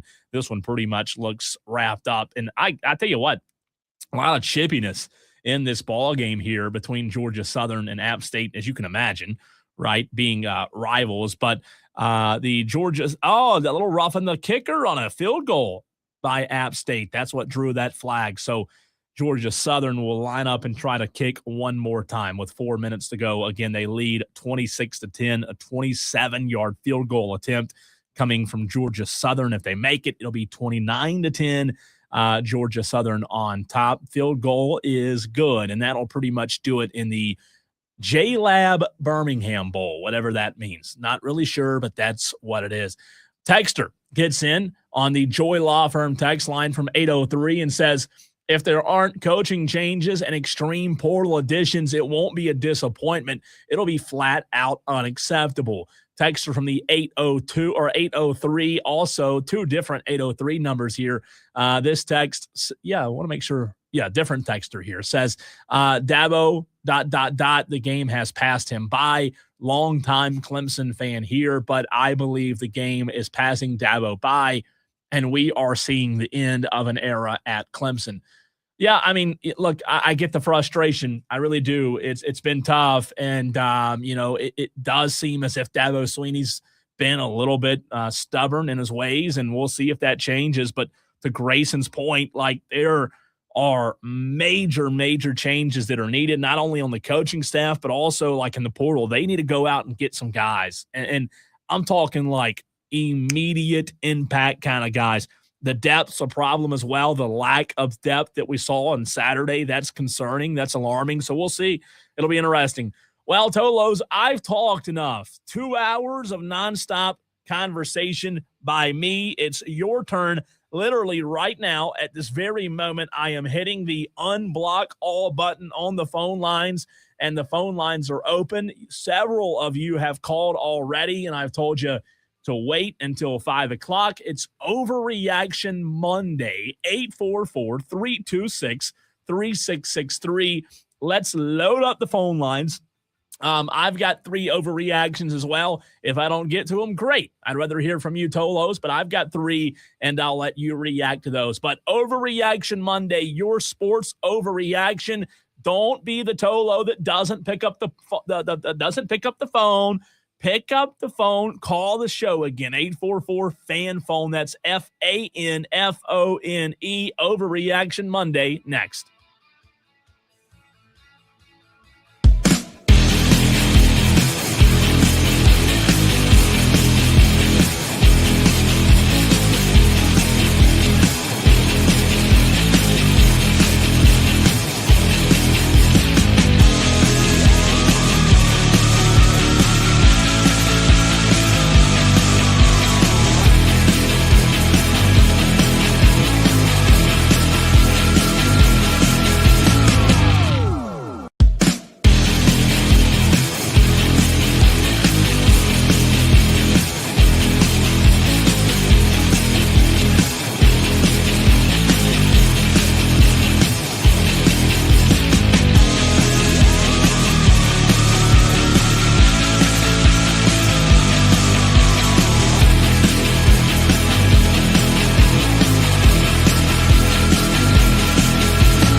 Well, Mondays at 5 o'clock, Tolos, it's your opportunity to call the show. Overreact. 844-326-3663. A couple of overreactions already coming in on the text line. It's the Joy Law Firm, the brand new Joy Law Firm text line. Make sure you check out Joy Law Firm, a proud sponsor of the Fan Upstate. But JT and Greer gets things going. By the way, I mean, I'll accept overreactions on the text line, but you get bonus points. You get brownie points if you pick up the phone and call the show at 844-326-3663. It's been 11 days, Tolos, since I've been on the air, so I want to hear from you. I'm solo today. Pick up the phone. Let's overreact together. Again, at 844 FANFONE. JT and Greer gets in and says, my overreaction is with these Penn State coaches heading to South Carolina.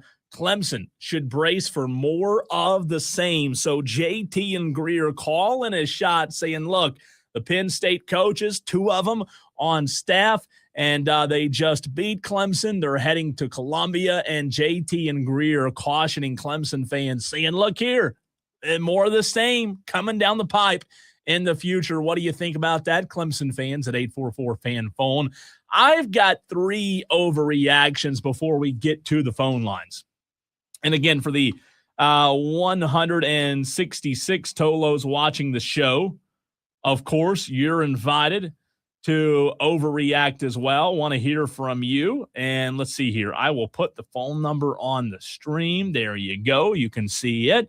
You can call the show there as well. The phone numbers for those watching the show on the screen. So I've got three overreactions. Tell me if I'm wrong. Tell me if I'm off. What do you think, Tolos, on these three? Number one, the Indianapolis Colts, in my mind, my opinion, are absolutely dumb AF for this entire Phillip Rivers experiment. I'm sorry, and I know Phillip Rivers was a good quarterback. Maybe a Hall of Fame quarterback. I get it. But I just don't understand. You are a pro organization, and you're telling me as a football fan that you're going to go out and you're going to sign old man Rivers to come in, who, by the way, didn't win a game. Did he? Correct me if I'm wrong there. And Phillip Rivers can't throw the ball down the field. It looked like he threw his shoulder out yesterday on a 20-yard pass right down the middle. I believe, and I don't know if this is an overreaction, Tolos, you tell me, the Colts are stupid. The Colts are absolutely stupid for this. You've got a guy who played for a national championship a year ago, and Riley Leonard on your roster. And I'm not saying like Riley Leonard's the future, Riley Leonard's the answer, he's the fix. Not saying that. All I am saying is you've got a guy on your roster in Riley Leonard who you should be trying to develop, who you should be trying to put in good situations because, you know, at one time this season, the Colts were looked at as maybe one of the best teams in the league, maybe a team that could contend for a Super Bowl, right? And you're telling me that you're going to hire Phillip Rivers to come and bring his cane and bring his crutches and limp out there on the football field. I think that's the stupidest decision you could ever make. I mean, I just think that's the stupidest, dumbest decision. I think the Colts GM should be fired. Let's go full Dewey there. I mean, what are you doing here? On what planet do you actually think bringing Phillip Rivers in is a right move? How about this, Colts? How about try to put pieces around Riley Leonard and bring that guy in and maybe let him get some confidence, maybe let him work on his game at the highest level instead of signing Phillip Rivers? That's number one. That was dumb. I mean, absolutely dumb. Overreaction number two. And we're going to get to the phone lines, I promise. Sean McDermott should be fired. I just think, again, I'm going full Dewey here. And I know Dewey's on hold, and we'll get to Dewey in a second. But, like, I talked about this in the Daily Wires. Last night I watched that game between the Bills and the Eagles, right? In Buffalo, like, it's bad coaching. I'm not saying it's all on the coaches, but Sean McDermott, for all of these years, has had maybe one of the best, not maybe, one of the best quarterbacks in the National Football League year after year after year. And I know you say, well, Cole, he's had to go through Patrick Mahomes. Well, guess what? He ain't having to go through Patrick Mahomes this year. And the Eagles were a good team. So I'm not saying because of one loss to the Eagles that Sean McDermott should be fired. But like this guy and Sean McDermott, number one, can't get over the hump. Number two, doesn't seem to get the most out of his players. I know Joe Brady is the offensive coordinator. I didn't think Joe Brady had the best night last night as the OC. I tweeted that out. The play calling was very vanilla. There was no urgency from a play calling standpoint. So didn't like what Joe Brady did last night. But Sean McDermott, like, dude, you've had Josh freaking Allen. You've had some really good teams. And I don't think this year's their best team ever, but you've had some really good defenses. And you can't get it done with Josh Allen at quarterback. Like, come on. If they don't do it this year, if they can't get over the hump, rip the Band-Aid off, put some fresh blood in that organization, and fire Sean McDermott. I know that might not be the popular choice, but like the guys, you have Josh Allen at quarterback.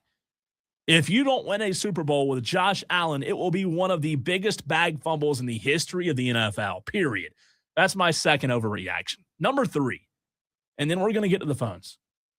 Rich Eisen, who's no longer on our network because we are now Westwood 1, new lineup. We talked about it earlier. If you don't like it, sorry, deal with it. It's not my choice, not my decision, right? Send a letter, I guess, to the radio station, to corporate, whatever. Did any of you watch that game? What was it, the Texans game on Friday night? Rich Eisen, and maybe this is not an overreaction. Maybe it is. You tell me. I watched it. I believe it was the Texans game. Rich Eisen, who is one of the best broadcasters at his job, hosting a radio show, one of the GOATs. I will never be what Rich Eisen is. But Rich Eisen might be the worst play-by-play guy in the history of planet Earth. Like, did you listen to that game? Did you watch that game the other night? Who was it? The Texans and who? I've already forgot who the other team was now, by the way. It was Friday night, right? Or I'm sorry, Saturday night. It was the Texans and Chargers. It was on NFL Network, and I couldn't tell who was calling the game at first because it was so hard to listen to. And then I realized it was Rich Eisen. They've got to pull the plug on that deal. They've got to pull the plug. Whoever's in charge of hiring play-by-play guys and assigning broadcast positions, Rich Eisen might be the worst play-by-play guy I have ever heard in my entire life. Again, I know that's easy for me to say sitting behind this microphone, but it was bad. Tolos, did you listen? Did you watch that game? I mean, by the way, I know I'm not the only one. Just go on Twitter if you're bored. Go on X and search Rich Eisen play-by-play. It's quite humorous what you'll find. By the way, Georgia Southern just needed out 29-10 will be your final score. Georgia Southern defeats App State.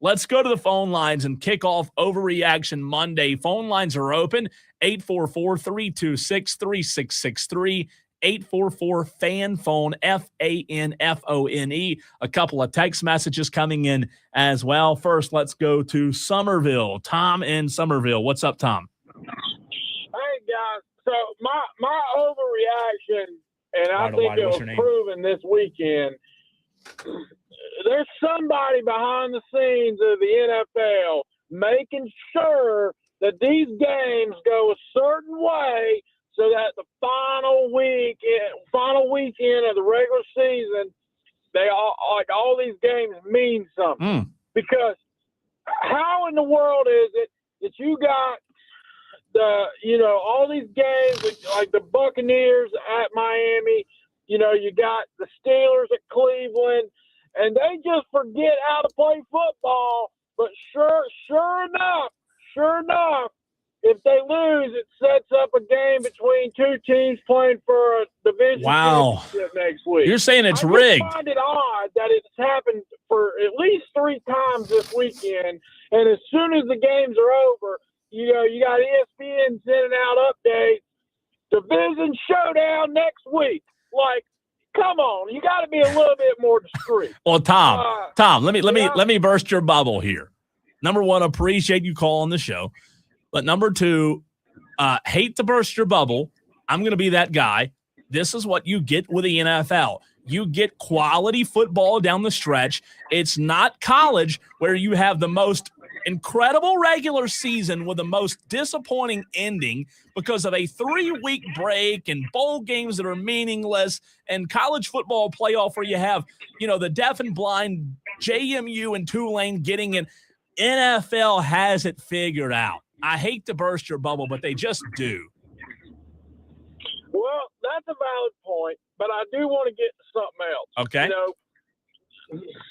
I had my upset pick a month ago for a bowl game that happened this past weekend because for whatever reason we were forgetting that there's still meaningful college football games played to pick upsets in. But I just want to say thank you to Penn State, okay? They got it done. They went up to New York. They beat the Clemson Tigers.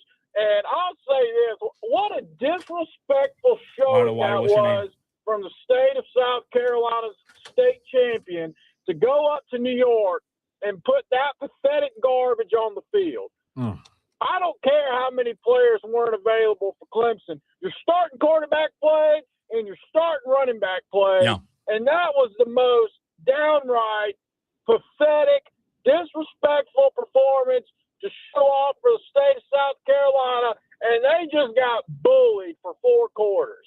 So, Clemson, you beat the Gamecocks. Good job, whatever. But at the end of the day, both of us have the same amount of postseason wins this year, and it's a big old goose egg. So, have fun listening to Dabo ramble about being a leader when he's making $11 million to lose in the pinstripe.com organization bowl up in New York.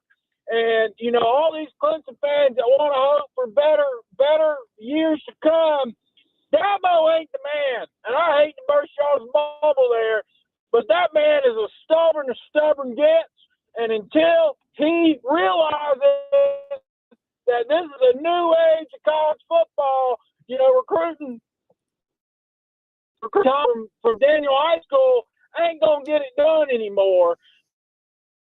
And I know Clemson fans understand that. Some of them refuse to, but I hope that bowl game was an eye-opener for a lot of people because whatever Dabo's done, 5-6 years ago, it ain't working anymore. And I hope y'all realize that. At least Gamecock fans understand it and can live with having a down year because at least we know Beamer's going to go out there and try to spend some money in the portal and make the team better.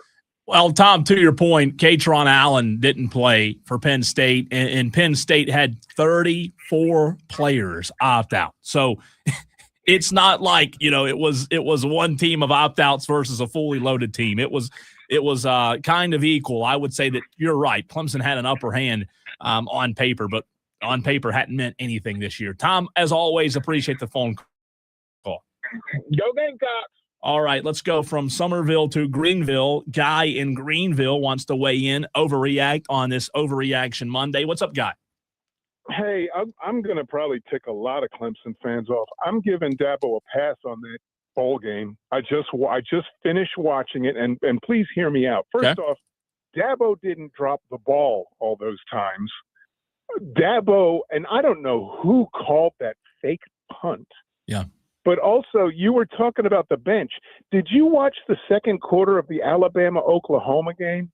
Oklahoma couldn't play a worse quarter in the season. Did you watch the Pitt game? I mean, these are not the same teams we watched this season. I mean, and I was looking at the ACC. I'm thinking the ACC only had Miami winning, but the ACC had 3 wins so far, and I can't think of – it wasn't Georgia Tech, the Georgia Tech game. It was just the ACC just had an awful time, but so did a lot of teams. I mean, this was, in terms of bowl matchups, it looked great. But in terms of the bowl games, you were watching the replacements. Guy, how does a head coach not know a fake punt's about to happen? You know what? I watched that and I couldn't figure it out. I don't know that all falls on deaf. Somebody out there, did they ever come up with what happened with that? I haven't heard anything really talked about in any of the interviews. No, I hadn't either. A good journalist probably would have asked that, and I'm not saying it didn't happen. I hadn't heard it. Maybe it's out there somewhere. I hadn't scoured Twitter for it, but I'm with you. That would have been the first question I asked. What's the explanation on that breakdown?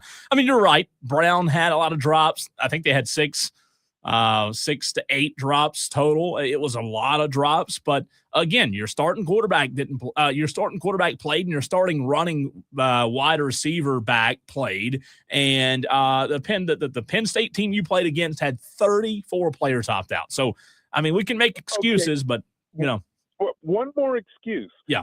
Apparently, Big 12 officials don't understand the concept of pass interference. Because there were just too many times where a Clemson player, and I'm sorry, I was waiting for the flag. Yeah. No flag. And one of them was in the end zone. That could have been 1 or 2 plays. Clemson's in this game. Yeah, they had their chances, no doubt. Guy, appreciate the phone call, man. Great stuff as always. Take care. Dewey up next. This ought to be good. Dewey, what's your overreaction? 11 days without Dewey. I don't know how I managed to make it, but good to hear from you. It was terrible that you were off for 11 days.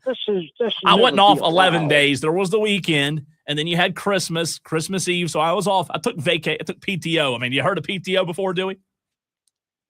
Yeah, that should be outlawed. I think Donald Trump tried to outlaw that. But anyways, as far as Clemson's concerned, Clemson laid the egg. They had a chance to go and hit the reset button, play a decent game, and they failed. So that's a failure in Dabo.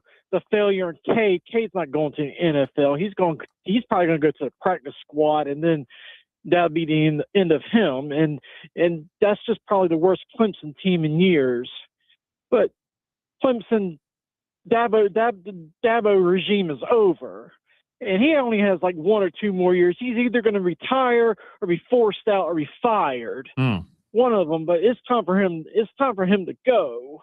Okay. And as far as the Carolina Panthers are concerned, Bryce Young, he's horrible. Yeah. Baker Mayfield, he sucks too, but I don't see Tampa laying the egg, even though they've been 1-8 in the last since October. But Carolina's not going to win that game. They're not going to win. Dewey, are you under the weather a little bit? Yes, I got the flu, and I got something else too. I don't know. Sounds like I chew. Yeah, it does sound like it. Well, I hope you feel better. Did you have a good Christmas? Everything good? Yeah, I got a lump of coal, and I had liver and onions. Sounds delicious.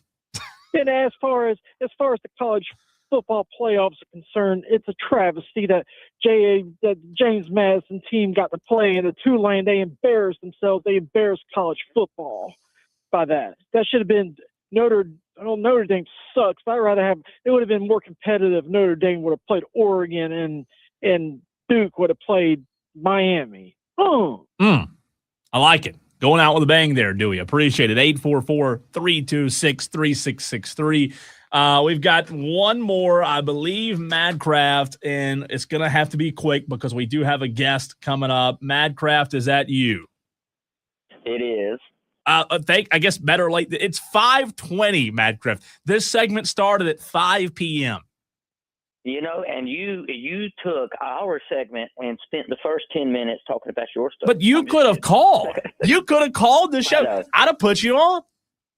I'm just messing. Hey, just real quick, I just wanted to talk about a big thing about the Miami A&M game. Yeah. You know, that the wind was an issue, right? And I'm not saying that's like the ultimate excuse or anything, but I think it comes down to if you really look at the stat sheet, you'll understand a lot about that game. You know, one quarterback went 23 for 40, That was Texas A&M, and then Carson Beck went 13 for 20. You know, it wasn't a big passing day. The key difference was the fact that Mark Fletcher averaged a first down on a carry. He averaged 10.1 yards a carry and went 175 yards. So after the game, when the coach comes in and says, "Hey, you know, it took me too long to realize that all we really had to do was run between the tackles. So we could have scored more. We just didn't." Yeah. I'm with you. Look, I said it was going to win. Your defense was incredible. Very impressed with the defense. They're going to have to be good again on Wednesday night? Wednesday, is that right? Wednesday? We're gonna have to be perfect. You are. I agree. Your thoughts on that? I mean, we'll spend more time tomorrow and Wednesday. We'll talk about it a lot, especially Wednesday, but your initial thoughts a couple of days away from that game. It's a whole different animal, man. Yeah, it is. It is an entirely different set of rules when you're going up against OSU. I think we can play with them, but we'll figure that out on Wednesday. We'll talk about it. Matchps, appreciate the phone call, 844-326-3663. We've got to run. We've got Lou Bezjak, good friend of the show, of the state newspaper, joining us over the break. The South Carolina High School League released its new classifications, and boy, a lot to get to, a big shakeup in the high school classifications. Already had several text messages on the Joy Law Firm text line asking if we're going to talk about it, and we are, with Lou Bezjak next.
Well,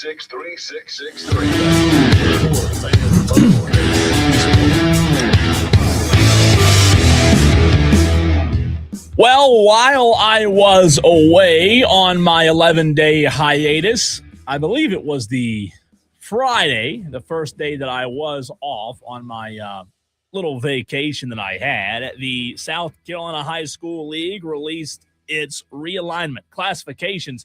The new classifications pending disputes and appeals.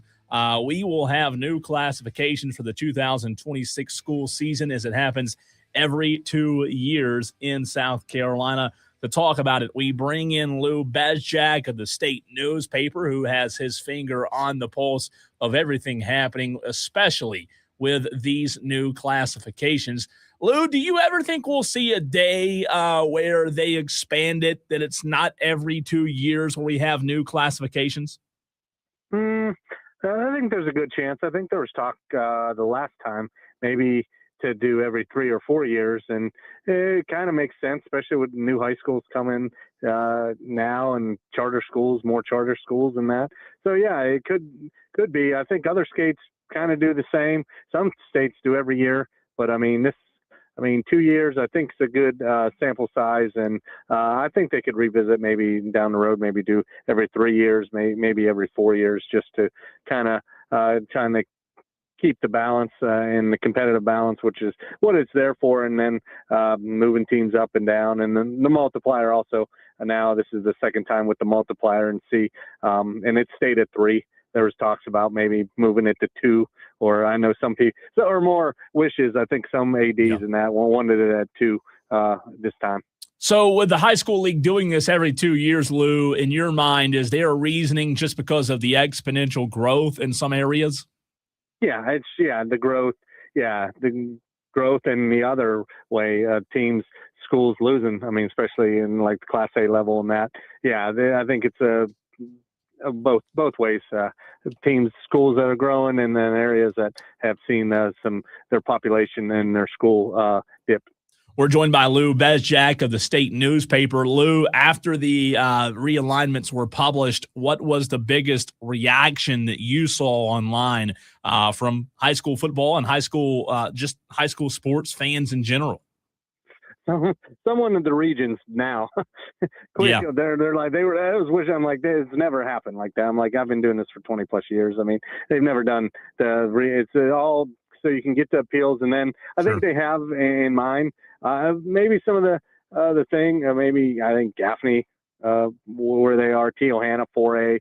You got Gray going to 5A. That was a big discussion. But you look like I think no charter schools or anything public or private schools in 4A. So that's a little bit different. And some dropped, like Bishop England and that. And I think Mountain View dropped to 2A. So that's been interesting. Oceanside staying 3A, which kind of figured because they get most of their population in that attendance zone that they draw from, while others like Gray get most of theirs outside their attendance zone. Lou, just so everyone knows, and the people who have commented and shared these new classification realignment posts all over the internet, when you click on these and you see, for example, in 5A, Dorman High School, the biggest high school in the state, just 30 minutes down the road from where I sit right now, total enrollment, 2,929. For all of those listening, because I saw a lot of confusion on this, these enrollment numbers are the enrollment numbers. These are not with the 3x multiplier, right? Oh no, it is with the multiplier. Okay, so yeah. So when you look at Dorman High School with 2,929, that is not the real enrollment. Is what you're saying? Correct. And I think I FOIA'd. Hopefully, we'll have that soon. We usually that's what happened 2 years ago. You get that, and then just see who had the most out of district thing. Gotcha. Out of district students. Yeah, that's what I saw the original, but actually most of it, because some of the schools hadn't submitted their 45-day like a few weeks ago, but Dorman was near the top. I mean, even without the multiplier. And I think that's one point of confusion with just fans in general. When they see that total enrollment, they think, okay, that is how we have 229 comments on this post on Facebook. they think, okay, 2,929 students go to Dorman. And obviously, I see why, because it says total enrollment. For those that don't know, maybe new to the area, can you explain the multiplier, who it applies to, and how that works into these new classifications? Yeah, it's multiplier. It's every student that is not from your designated attendance zone that goes to your school from not your designated attendance zone or area. You count as 3 people. I mean, Gotcha. So if you have 50 students coming from that's 150 extra. Yep. And I mean, in some cases, some of the charter schools, I think the James Island coach saying we don't have 2,000 some people total on campus. Well, yeah, you don't, but you're a charter school and you get your multiplier. I mean, that's how it works. I mean, I think there was some people still have that confusion, but no, that is with the multiplier. And like I said, a lot more schools have, I mean, whether it be in a magnet, like some of the schools in our area, like Greer and that, they have a big magnet program. So they get a lot of students that may not be athletes, but they still count as 3, and it goes towards that the number that they figure out for the classification. Now, for an instance like Dorman High School, since we're talking about Dorman here, their total enrollment with the multiplier is 2,929, which puts them at the number 1, the biggest school in the state. Them being where they are in Spartanburg County, in Roebuck, and I know you might not have the exact number in front of you, they're probably, it's safe to assume, correct me if I'm wrong on this, that with a school like Dorman, most of their students are from within inside their zone. Is that safe to say? I would say majority, yeah. I mean, just with the growth, I think it's just with the growth in the area, Spartanburg County area, Roebuck, yeah, I would say that. I could even, when we get off the phone, I could try to shoot you the 45-day numbers. I think Dorman I had was on there, so maybe it could give you a little bit more clarity when we get off the phone. Now, you mentioned that Gaffney drops from 5A to 4A, and, I think one thing that people, need to understand about Gaffney dropping is Gaffney's an area it's not that Gaffney's losing students left and right year in and year out. It's just that all of these other schools are growing so fast, Gaffney's not catching up with the growth. Your reaction to seeing Gaffney at 4A, I mean, I put on Twitter that maybe it was a little unfair, but I said, man, in 4A, no disrespect to South Point and the other good 4A teams, but with Northwestern moving to 5A, it seems to me as if Gaffney should be contending for a state championship every other season at least. Yeah, I think so for sure. At least for next 2 years for that. Yeah, I think so. And then I doubt they appeal. I mean, some schools can't. I mean, you can appeal if you want to move up, and if just for like scheduling, if you don't think you're going to have a lot of schools around you in your region that you think scheduling, you can appeal to move up. But yeah, I think they're going to be in the mix. For sure. Definitely for football and some of their other sports. I think they'll definitely be big contenders in 4A for the next 2 years. We're joined by Lou Bezjak of the state newspaper. Lou, how does that appeal process work? What do you have to do to win an appeal? Well, you got to submit it in writing you got till January 7th to appeal, to let your intention know to your appeal. And then you go before the appellate panel, January 13th and 14th, depending on how many appeals. It might just be one day. And then you go, if you lose your appeal and you want another appeal, you go before the appellate panel. The executive committee, January 13th through 14th. And then the appellate panel will be January 15th through 16th. And then after the 16th, everything will be set as far as classification wise. And then they'll send out the region placements on January 23rd. And then the same process if you want to appeal your region placement. Then you go from there. Are those appeals, from your experience, most of the time granted or no? It's like 50-50. I mean, okay. I got to look through last month. I think there's been a lot less, but there's if you're not granted through the executive committee, appellate panel has been known to grant some, and we're like some of the smaller schools. I remember last time, like that wanted to stay in Class A and other things. And this time, you got a bigger Class A, so that might knock down the appeals a little bit. I haven't heard too many schools in our area yet that are going to be appealing, but I'm sure there'll be some. And you could have anywhere between, I think, half a dozen to I think maybe 18-20 if you want, to be honest. Lou, texter asks, is the commissioner Singleton on either the committee or the panel? I mean, he'll hear. He won't make any decision. Okay. But he'll be. I mean, he'll be in the room when the executive. I mean, he'll be streamed, but I mean, he'll be listening in case they have questions and that. Yeah, he'll be there. But I mean, he doesn't make the decision. The executive committee will vote, and then the appellate panel, which is 5 to 7 people, depending on. Some people might have to disqualify themselves because of it. But but he'll be in the room, but he will not have a vote or a say. 9 times out of 10, from what you've seen over the years, when it comes to a school appealing, is it always almost 90% of the time because of the distance and location? I mean, you brought up that point that you make a good point there, and I'm just thinking in my head, well, why would a school like Gaffney appeal to go to 5A? Because, they're not playing the Northwesterns. They're not having to go to the Dormans and the Burns of the world. So it would make sense for them to stay at 4A when it comes to, winning championships. But I guess the decision would be mainly focused on distance and travel. Is that right? Yeah, distance, yeah. And the money, I mean, we're going to see that here in our area. I mean, it will come down to teams that want to stay and play near the Columbia area, but they're going to be shipped off to go maybe the Florence area or Darlington County, stuff like that. So, yeah, that's mainly we saw that with Lower Richmond last time. They wanted to do that. They would be willing to move up or anything just for, scheduling purposes and not be traveling, especially during, not so much for football, but the other sports. Because this is for all the sports. So to try and cut down that travel.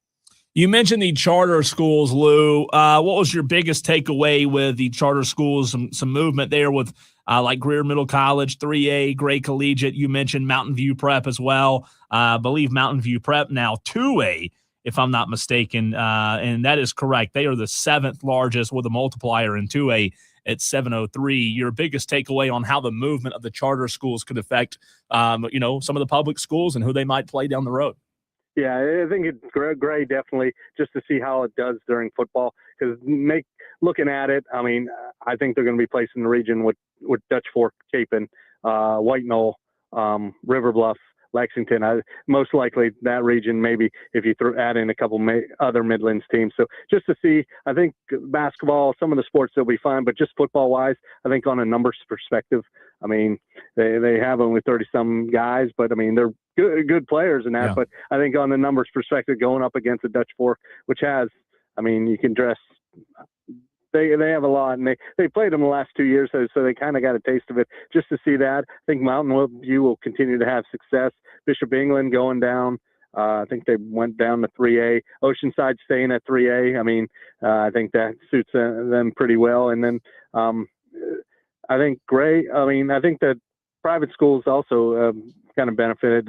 None of them are in 4A. And Gray's movement, they opened up a second campus, a satellite campus. So that's where I think that hurt them, where they're drawing kids from that go to the Irmo campus. But, still, they're outside of that attendance zone. Sure. Where they draw the airport, Brooklyn Casey area. But yeah, so that's going to be interesting to see how they fare. And then people have been saying, hey, well, now see how you fare in 5A. They've done well. They did well in 4A. They went to the lower state championship this year. Football, I think basketball, they'll contend. Softball, they'll be a favorite. But yeah, just to see how they are in 5A. And going against some of these bigger schools. Lou, 2 more for you. Number 1, Tom Knotts, Dutch Fork. I don't think we've talked to you since they won another state championship. Has been coaching for a long time, started in 1984, and getting up there in age. Any rumors, any talk to maybe possibly the greatest news for every other program in 5A, and Tom Knotts retiring, hanging it up, or no? The signs point to that. His son's going to be a senior next year. Logically, but that guy, he's different. He's wired different. He might say, heck of it. If he wants, I think 500 is close. I think he would have to win 14 games next year to win 500. He already tied McKissick and Willie Varner. Wow. He has that. So, and just to do it again, to win another state championship, I think it would be 5 in a row for the second time. So, That's stupid. do it again, but I think he's going to be 70 Yeah. Or he's either going to turn 70 in April or he's already 70. But yeah, I mean, but he's wired differently, and I know he wants to win another one and to go out, especially with his son as a senior year. Then we'll go from there. He might announce, like kind of like Phil Strickland did before his last year, that it was like, yeah, I'm hanging it up. Or he might drag it out. I'm not sure. Hopefully, in the next few weeks, when I run into him and a thing, we'll kind of see where he stands and then go from there. Last question for you. One of the coaches down in the Midlands, an area that you cover heavily, and Nick Pelham, headed kind of up our way, past us a little bit, up to Lake Wiley High School, a program that's brand new school, brand new football program. Nick Pelham, for those that don't know, from White Knoll, your thoughts on that hire? I think it's a great hire to build your program. He's been close, I think, on a couple of openings. I think Gaffney was one of the ones, and some of the other. I think it's a great hire for Lake Wiley to build that school, him to come in and be able to put his footprint on it. I know he's trying to get some coaches to go with them. I think they're putting a lot of money and a lot of resources into that school, and they're going to be 4A, I believe. Yeah, them and Clover, because they're split in Clover High School, and Clover and Lake Wiley will be 4A. And it'll be interesting. He's a guy to get him from the beginning to try and build your high school football program. He's a guy you would want to do it, and he does things. He's no nonsense, and he's going to do things, and he's going to get things going for sure in the first couple of years. And I think he'll build that program into a really strong one up in the Clover area. Lou, I lied to you. One more. Your thoughts on Russell Blackston no longer being the coach at BHP after an incredible tenure? Yeah, that was a little weird and a little odd, and I don't know. I mean, not much was, kind of said why. I mean, there was the fight obviously after the state championship game. I don't know if that played a part in it, but he's had a great run at BHP these last few years. Definitely was surprised for sure. I didn't see that opening coming, and to see where they go from here, and I'm sure he will get a job. I mean, someone would be a fool not to hire him to be their coach in the future. Lou, you're the best, man. Always appreciate your time, and we'll talk to you soon. All right, Cole. Thank you. Lou Bezjak of the State Newspaper. Really good stuff there. If you missed any of it, catch up on the Odyssey app. You can see the chapters. They're broken up there. Jeremy on Facebook asked, who's going to take over for Sutherland at Liberty? I don't know. I could just tell you it would make sense for Russell Blackston to take that job, in my mind, if he were offered it. I mean, wouldn't you, if you're Liberty, offer Russell Blackston, who's no longer at BHP, literally just a few minutes up the road? Again, I don't have any inside info on that, but it would make sense. It would make sense to me. Wouldn't have to move, right? We'll see. All right, appreciate Lou and his time. Let's get to a little in-state college basketball roundup, bringing you up to date on where our programs are heading into the new year. That is next.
Well, how about a school record just one day ago yesterday? The Clemson women's basketball team, Sean Poppy doing a terrific job. Clemson broke the school record for three-pointers made in a game, 16 threes, and it only got better, a 71-55 win. Or, excuse me, that was an old score over Notre Dame a couple of weeks ago. But yesterday, Clemson women cashed in 21 threes. And again, Sean Poppy has done an incredible job. It was 97-44 win yesterday. They were 60% from behind the three-point line. Really, really impressive as Clemson. Sean Poppy, look, they're 10-4, 1-1 in the ACC. This is a program that before Sean Poppy took over, they were really, really struggling. And Sean Poppy has came in and done a terrific job. 10-4 on the season, 1-1 in ACC play. And again, a big 97-44 win over Chicago yesterday. They're back in action on Thursday, New Year's Day, 7 o'clock in Charlottesville, taking on Virginia in an ACC matchup. South Carolina women 13-1 on the season, have yet to start conference play. The only loss on the season to Texas back in November over in Las Vegas, Nevada. That was a 66-64 loss. The women, Dawn Staley, they're coming off of a 96-55 win yesterday over Providence in Columbia. They'll play again on New Year's Day as well.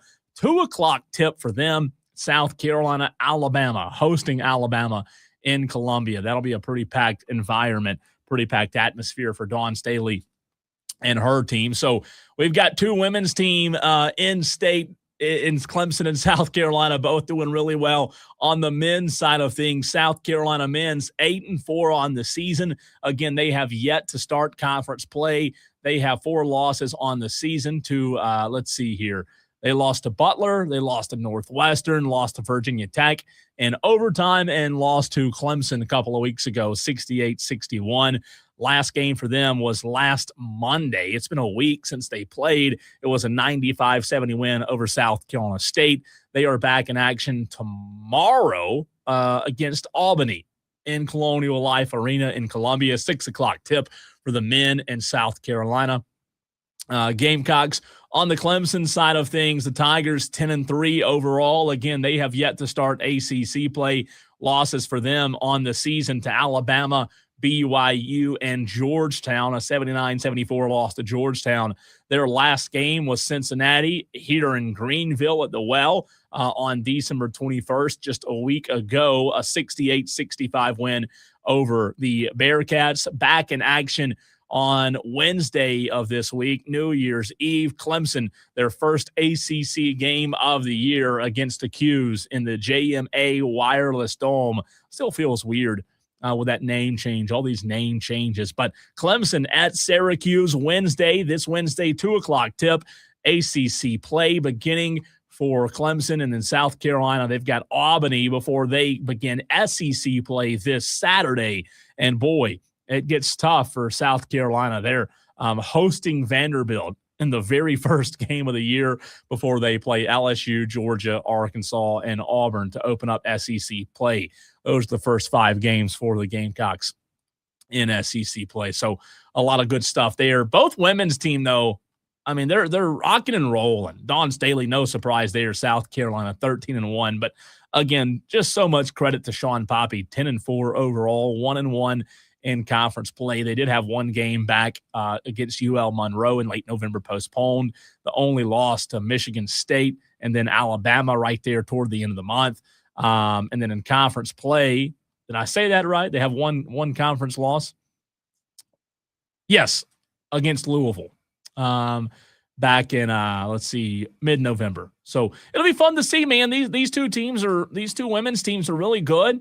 And again, we all know Dawn Staley and those Lady Gamecocks are the standard, but they're still not South Carolina. You go back to when they played on November 11th, South Carolina still won 65-37, but I do believe Sean Poppy is doing a good job of closing that gap. That is a huge, huge gap to have to close, though. But credit to Sean Poppy. That program is way different under him than it was before he found it. So just a couple of short years he has done a terrific job in Clemson. Some of the best audio from over the weekend and over the last week coming at you next in a good old-fashioned audio blitz.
Cade Klubnik's final play as a Clemson Tiger one more time.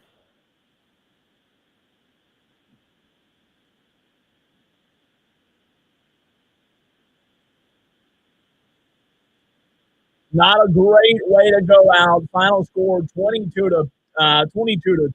Penn State defeats Clemson. We've talked about it a lot today. I opened the show with it. We had Grayson Mann on as well. If you missed any of that, you can go back, find it on the free Odyssey app. It is time to hit you with some audio and an audio blitz. But first, let's go to the phone lines, 844-326-3663. Who we got? Yeah. Yep. What's up, man? Good to hear from you. Man, good to hear from you. Hope everything went well. Hope Santa Claus came to see you. Santa Claus didn't. He actually had an incident. Some reindeer were mistaken for some whitetail deer, and not going to get into the story, but it was pretty brutal. So didn't get any presents, but a lot of deer meat. Hey man, let me tell you something real quick about this deer hunting thing. Yeah, I'm sitting there. I'm just listening to some of my boys talk because they got some little spots that they go to. So I'm listening to these dudes full play. Hey, man, I don't know if I'm letting him walk. Did you see what he had? Man, I can't let him walk. I wouldn't have did it. It was a full-out argument. I'm just saying, like, just leave poor Bambi alone. She ain't did nothing to y'all, man. Now, you know where I stand on this conversation. Yeah, I know. I think your boys are 100% on something. I mean, they're right. We're not shooting Bambi. We're shooting Bambi's granddad, right? Right, the one with big horns, big antlers. Do you let a white one walk? A what one? A white one. I've never in my life albino deer is I guess what you mean there. Yeah. Let me tell you this. I've hunted my whole life. I hunt a lot more than people realize, and I've never seen a white albino deer. Never have. I was just listening to the story, and I said, and one guy was like, I don't know if I'm letting. They were like, that's a good look if you see that. He was like, I don't care. I'm not letting him walk. Well, it looked cool to like mount it, as we're getting into our deer hunting conversation here, which I'm fine with. I mean, I'll talk deer hunting for the last hour if we want to turn it into a hunting show, right? I'm by myself. I hunt a lot. I went to Alabama last week or week before last, Kev. That's why I was out for a few days and was deer hunting. Didn't have a lot of success, but never been. Have you ever been before?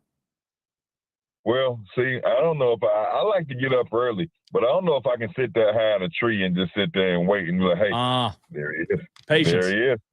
There he is. Now, I can sit right there and watch cars ride down the highway and wave at everybody and just chill out. On the front porch? Yeah.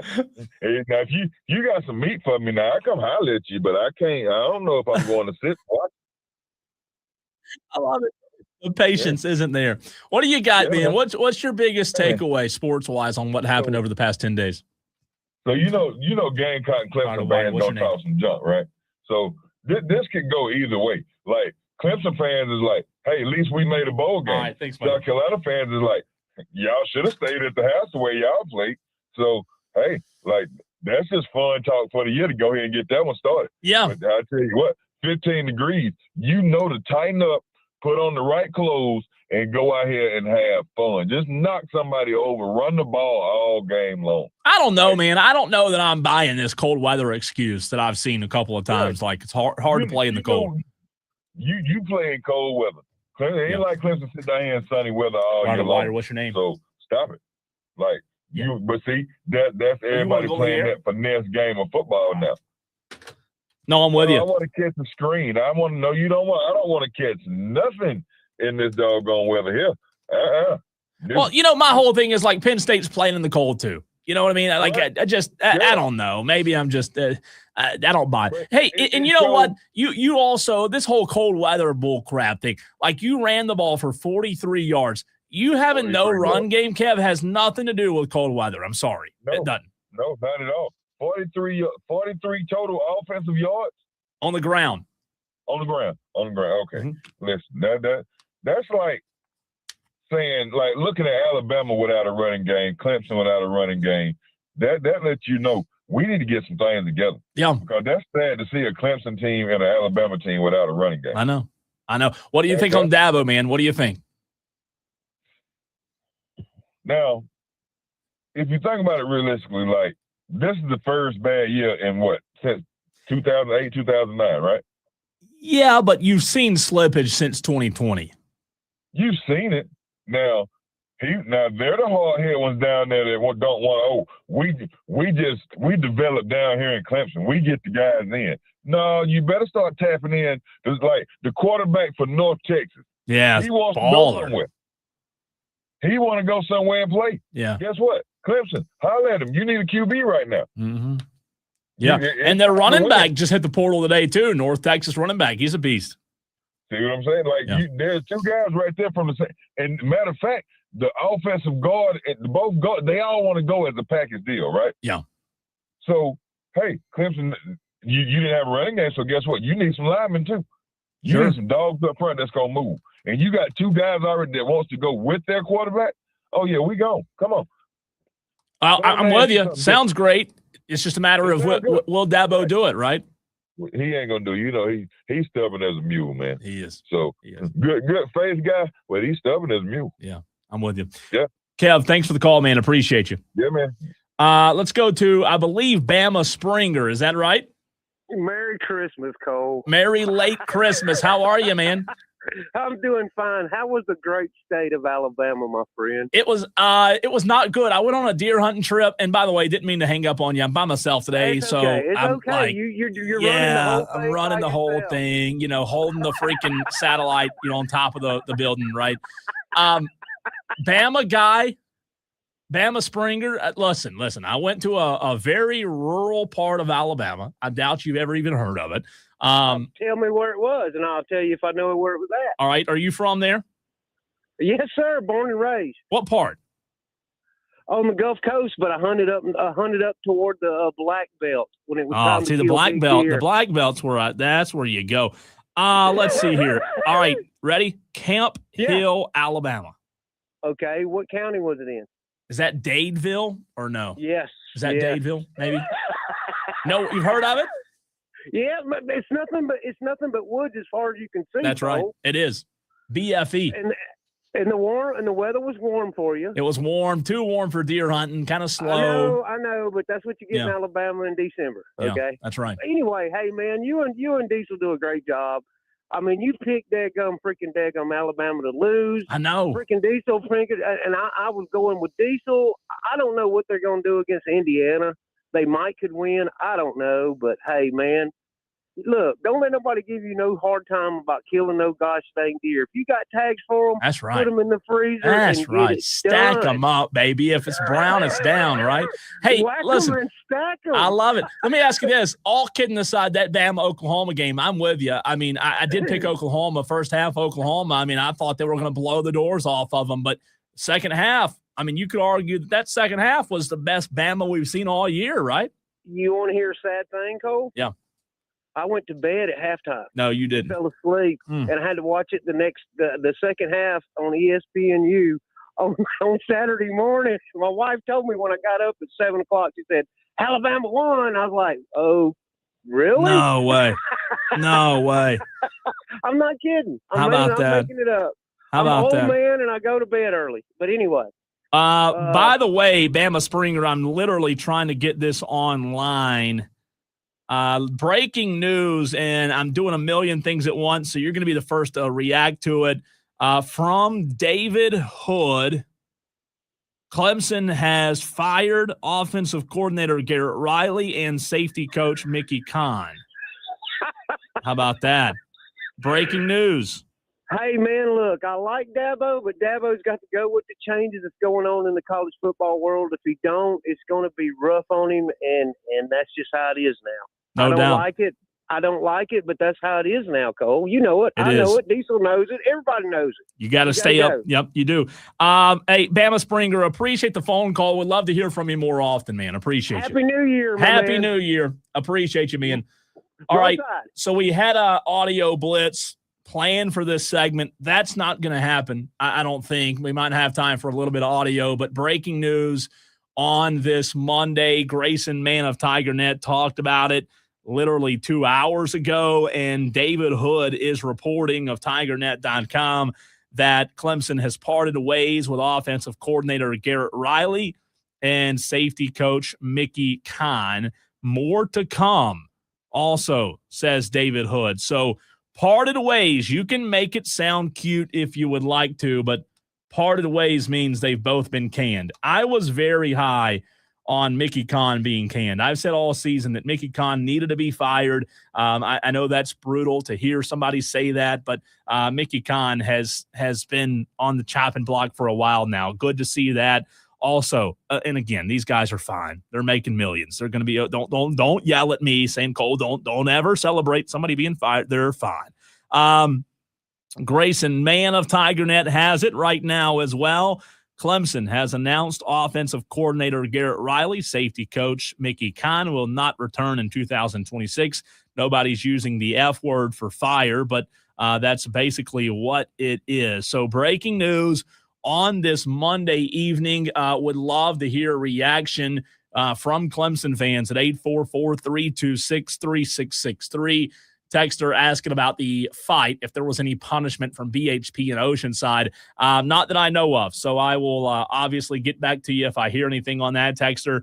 Lou's interview was really good, by the way. Texter, if you want to hear that high school football conversation, you can hear it at on the Odyssey app. But again, the biggest news right now that is really, really breaking quickly and starting to spread all over the internet is that Clemson, Dabo Swinney, we've talked about it all show today.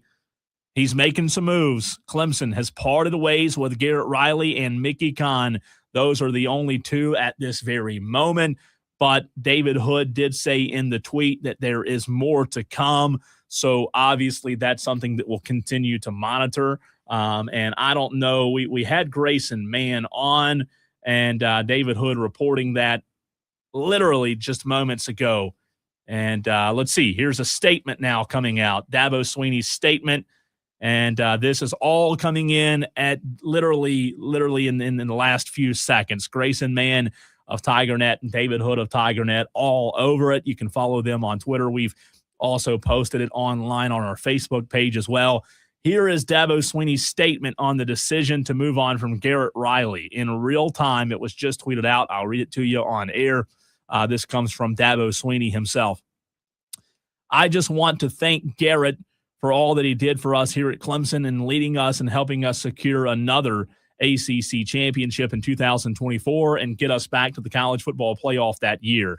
I appreciate all of his efforts on behalf of our players and our program. Garrett is smart. He's got great work ethic, and he's a great coach, but it just didn't work out like we both wanted. He's got an amazing career ahead, and he'll be a great head coach in the future. I have made the decision to make a change at offensive coordinator. This was a very difficult decision. These decisions are never easy, especially when you really love and care for the people that are involved. And I deeply love and care for Garrett Riley and his family. At the end of the day, we just did not get the production, and the results that we needed. And I just feel like it's time for a change. And so we will be moving in a different direction with a new offensive coordinator. That comes from Dabo Swinney. And let's see here. Ross Taylor of Clemson just sent out an email to the press, hot off the press, if you will. This comes in literally just 1 minute ago. Dabo Swinney announcing that Garrett Riley, Mickey Kahn will not return to Clemson's coaching staff. Full comments from Swinney below. I just read all of those comments to you. So let's see. David Hood says more to come, and I would expect the more means more coaches, right? Not more information on those coaches. It could mean one of two things there, but I would expect it to mean that he means more to come in terms of coaches being fired. Let's reach out to David and see if we can get David on in real time. It's big news. It's big news happening. I'm literally texting David Hood as we speak of TigerNet, as I know is busy. But, man, this is really, really big. And I just want to hear from Clemson fans. 844-326-3663, the biggest news of the day. And, man, it's going to be interesting to see what Dabo Swinney does there in terms of his replacement. And it's like I was talking to Grayson Mann about just a few minutes ago, back in the 4 o'clock hour.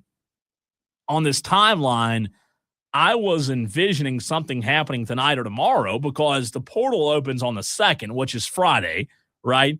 You have New Year's Day, which is Thursday. Nothing's going to happen on New Year's Day. It's pretty much an off day, right? The coaches might work, but nothing's going to happen significant. Maybe some backdoor stuff. And then, you've got Tuesday and Wednesday. So I imagined that if a change was going to be made, it would have to come very, very soon. And a change has come just 2 days following the loss. I think what's interesting about this Garrett Riley firing is the start of the season that we all saw Clemson have and where they were at the midpoint in the season. I think what it boils down to is that Dabo Swinney, in my mind, from what I've been told from sources, that Dabo Swinney might have already had his mind made up. I mean, Will Vandervoort and the Clemson Insider were reporting this, a month and a half ago, that there were going to be off-season changes from the coaching staff. So no surprise there when it comes to those coaching changes, but maybe Dabo Swinney already had his mind up. Now, that was one of the things that I asked. I even did a video on it that I posted online a couple of weeks ago. I asked the question, when it comes to Garrett Riley, I asked the question to you, Tolos, on this show. Did Clemson's success down the stretch maybe change Dabo Swinney's mind on keeping Garrett Riley? Evidently, it did not.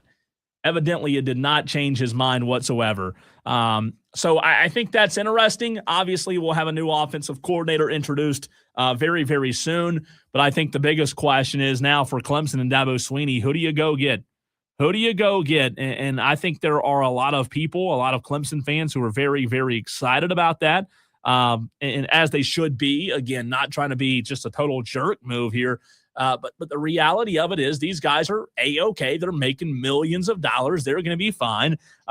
We're not celebrating their firing, but if you're a Clemson fan, you also know that Garrett Riley was a failure at Clemson. Yeah, Dabo Swinney said it. He took him to the playoff, right? And that's fine and dandy, but they backdoored their way into the playoff a season ago, so it wasn't like they had just some dominant season that got Clemson into the CFP. So we'll continue to I'll continue to bring you more information as it comes out. The Clemson Insider now reporting this as well, but it was Grayson Mann and David Hood of TigerNet.com who had it first, as David Hood reported that Garrett Riley and safeties coach Mickey Kahn will not return in 2026. And David Hood, he did text me back. He's got 5 minutes for me. He's on the road with 2 kids in the car, so it might be a little noisy, but let's take a break, run off the break, and on the other side, we'll talk to David Hood for a few minutes. Breaking news on this. We'll continue the coverage. For you Tolos, Clemson fans want to hear from you next on the Fan Upstate.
Well, some big-time breaking news here locally, and my goodness, the text line lighting up like a Christmas tree at 844-326-3663 as David Hood of TigerNet.com was the first to report it, and you have seen it explode already online as the breaking news. If you just tuned in, Clemson has parted ways with offensive coordinator Garrett Riley and safeties coach Mickey Kahn.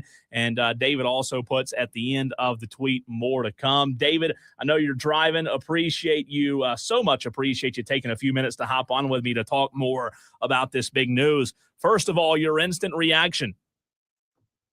Yeah, expected. I spent time with the team in New York. I wrote this on our board earlier today. And kind of had the feeling that, Dabo Swinney was still on the fence about Garrett Riley. I knew that Mickey Kahn was more than likely out. That's what I had been hearing, that this is something that, was something known that Dabo and Mickey had talked about. So that was expected. But Garrett, still kind of on the fence. And then you have that data point. That's what I like to use, that data point of the bowl game and, the lack of a run game and not even trying to run the football and the way the offense looked. And I thought, well, if that's, kind of your last glimpse of Garrett Riley, that's probably going to indicate that they're going to part ways. And of course it started to kind of, leak out earlier, from people in the locker room that Mickey had cleaned out his office. And so this was expected. And, now Clemson moves on and, I'm not real sure what Dabo's going to do in either spot. I'm not sure if safeties would be an in-house hire. We've heard some rumors of that. He's still got Mike Houston on staff. He's, got some guys that he could throw into that role. He can hire somebody, offensive coordinator. I would say more certainly it's going to be an outside guy. David, you put at the very end of the tweet, more to come. Does that mean more details or more firings? I think it means more details at this point. We've been traveling, like I said, still back. We decided to do a Griswold family vacation on the way home from New York City. And, I've been working the phones all day and, trying to get a list together of potential offensive coordinators and talking to a lot of people and talking to coaches and saying, hey, who are some of the guys that you really like? And so I've got that story that's probably going to run first thing in the morning, just kind of taking a look at, this is what we've heard. It's just a list to me of some of the top guys that are going to be out there. And let me ask you this, David Hood, TigerNet.com, by the way, just joining us, breaking news on the Fan Upstate. If you just tuned in, Clemson moving on from Garrett Riley and Mickey Kahn. Let me ask you, do you think there will be more firings to come? Yeah, I wouldn't be surprised. Now, again, Dabo's kind of cut this very close to the vest, but, there's been rumblings of, coaches maybe wanting to look elsewhere, needing, wanting to see if maybe a change of scenery would help them. At this point, I just don't know, but wouldn't be shocked if there were more.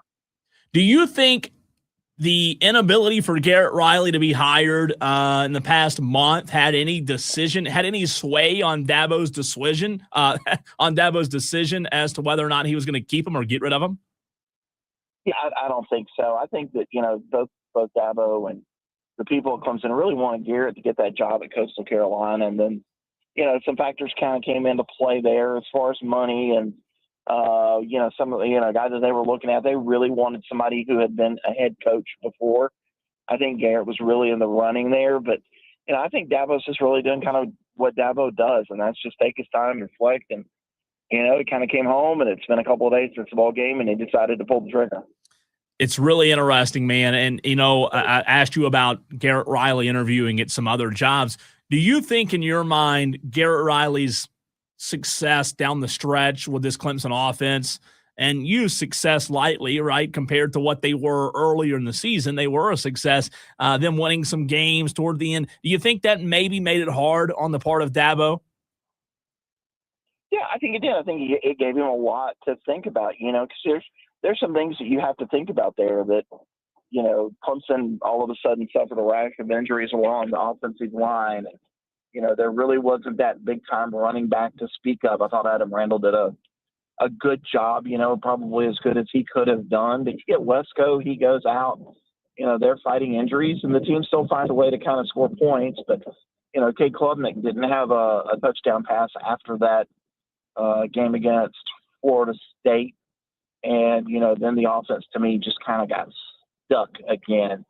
And again, Cade was battling a thumb injury that, was on his throwing hand. He had the brace on when he came in the Yankees press room the other night. The offense just kind of, to me, still regressed. It wasn't great at South Carolina. There were drops, and I think in Dabo's mind, he wondered, what if we got another quarterback in here? What if we got a guy that, we could develop? Would it have work out? But then you also have to realize Garrett Riley's one that developed Jay Klubnik. So, a lot to think about there.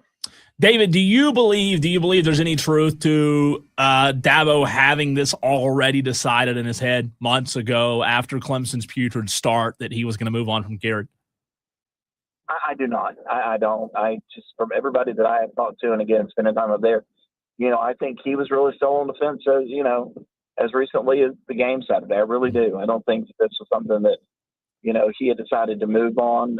Maybe that's not true, but just from everything that I have heard, and, conversations with people who would know, it's that he really has, agonized over this. So maybe it seemed as if Saturday was the nail in the coffin. That's what it would seem to be. I got a text from somebody, inside that building over there that said after Saturday, I think G is cooked. And, I think that's kind of the deal, is that everybody wanted to see how that game went. It didn't go very well. It's kind of like, well, that's it. That's the one that's going to do it. David, ultimately, why don't you – I know they made the college football playoff last year and won an ACC championship, but when you look back on it, ultimately in your mind, why do you think it just didn't work out with Riley and Clemson? Well, I think you have a quarterback that just never got to where they needed him to go. It's part of it. And I think that Garrett is still trying to find his way as a play caller. I really do. You look at one of the guys that's probably going to be on my list when I release my story, Drew Cronick from Navy. Yeah. Drew has been at Mercer. He's been at Furman. He's at Navy. He has run a pro-style offense. He's run, the power spread or the gun up at Navy with some of those Delaware wing key principles. He's kind of done it all. And to me, he's one of those offensive coordinators that just has a great feel for the game, makes adjustments, knows how to get a game plan based off of who his personnel are. And I look at somebody like that and I go, I think that's what Garrett's been missing. I'm not sure a lot of times you watch the game and you feel like Garrett just didn't have a feel, for making in-game adjustments or a feel for what the defense was doing. And it kind of got repetitive at times. And I think that's part of it. I think he's still growing as a coach. David, do you have any idea on timeline of Dabo's hire? I don't think anybody knows, but maybe him and Graham Neff. Yeah. That's just the truth. But with the portal being open Friday, you would imagine soon, right? You would imagine soon. And knowing Dabo, he's already had somebody in mind for a long time. And now that this is pulled, he's probably already, made that call. So I would think it would be soon. I don't think it's going to be one of those things. I wouldn't think that it would be somebody who's currently, playing in a playoff or something like that. But if it is, maybe it's after that. I don't know. But, we're going to dig in and we're going to find out. David, I don't know if you can address this or not. We've had this come up a lot over the past 2 years on the text line from listeners and Clemson fans. Now that he's gone, can you talk about if it was really Garrett Riley running the offense? Because, one of the great conspiracies out there is that Garrett Riley was running Dabo's offense. Can you speak on that at all? Yeah, it's something that I have asked a lot. And I have asked people who have been on the headsets, is it Garrett calling the plays? Is it Dabo? And I've been told it's Garrett. That obviously Dabo can make a call here and there, and Dabo will make a suggestion. And then we go back to that South Carolina game at South Carolina a couple of years ago, where Garrett kind of comes out and goes, well, Dabo told me to be conservative and my hands were tied and we were just going to run the football and that's it. There were times, but I think that, by and large, the product that you saw out there was Garrett making the calls. Dabo really hasn't had what people like to call that Waffle House play sheet. Yeah. Hasn't had a lot second half of the season. I think he wanted to kind of, give Garrett his shot and see what he could do. And then when you look at the other coaches, can you just, not speculating, but can you talk about, C.J. Spiller's a name that a lot of fans are thinking may, be on the chopping block. Can you maybe get to some coaches in your mind that also might not be so safe? Yeah, I mean, again, just it's so early because you know how loyal Coach Sweeney is, Yeah. and it's kind of like, everybody, C.J. Spiller hasn't been able to recruit, got to fire him. You got to fire this guy, you got to fire that guy. If it was probably up to the people on the message board's entire staff to get fired tomorrow, and you would start out, and it's just kind of like, I don't know what Dabo's thinking. I think he was probably really high on Spiller, and from things I've heard, was going to nominate him for the Broyles Award. Mm. So I don't know what that I don't know what that says about what he's thinking about CJ. I know he's loyal to him, and so again, that's kind of the part now where you got to start digging in and trying to find out exactly what the man is thinking. But as we know, and kind of cover the team, he kind of keeps all that to himself. Yeah. David, great stuff, man. Safe travels home. Appreciate you being willing to hop on with me for a few minutes and break it down for us. All right, man. Appreciate it. Absolutely. David Hood, TigerNet.com. Instant reaction right here on the Fan Upstate to the breaking news that is Dabo Swinney firing two coaches, parting ways, however you want to call it. It is firing. Garrett Riley has been fired, and safeties coach Mickey Kahn has been fired. My reaction, I think, kind of like David said, it's not a big splash surprise, right? Nobody's just utterly shocked by it. I'll tell you this. I am surprised if it's true that Dabo's been on the fence. I'm not saying, look, Dabo Swinney's forgotten more football than I'll ever know. I am surprised that Dabo's been on the fence. I really am. Like, there's just if you've watched Clemson over the past 2 years with Cade Klubnik, this offense has just not met its mark. So for Dabo Swinney to be on the fence, I think a lot of that has to do with just the fact that he's a loyal guy, just like he said in his statement. He loves Garrett Riley as a person, loves his family. It's a hard decision. I get it, but business is business, and it just surprises me. Now, one thing I did take away from what David Hood said there, I think is really interesting, and this is going to sound harsh.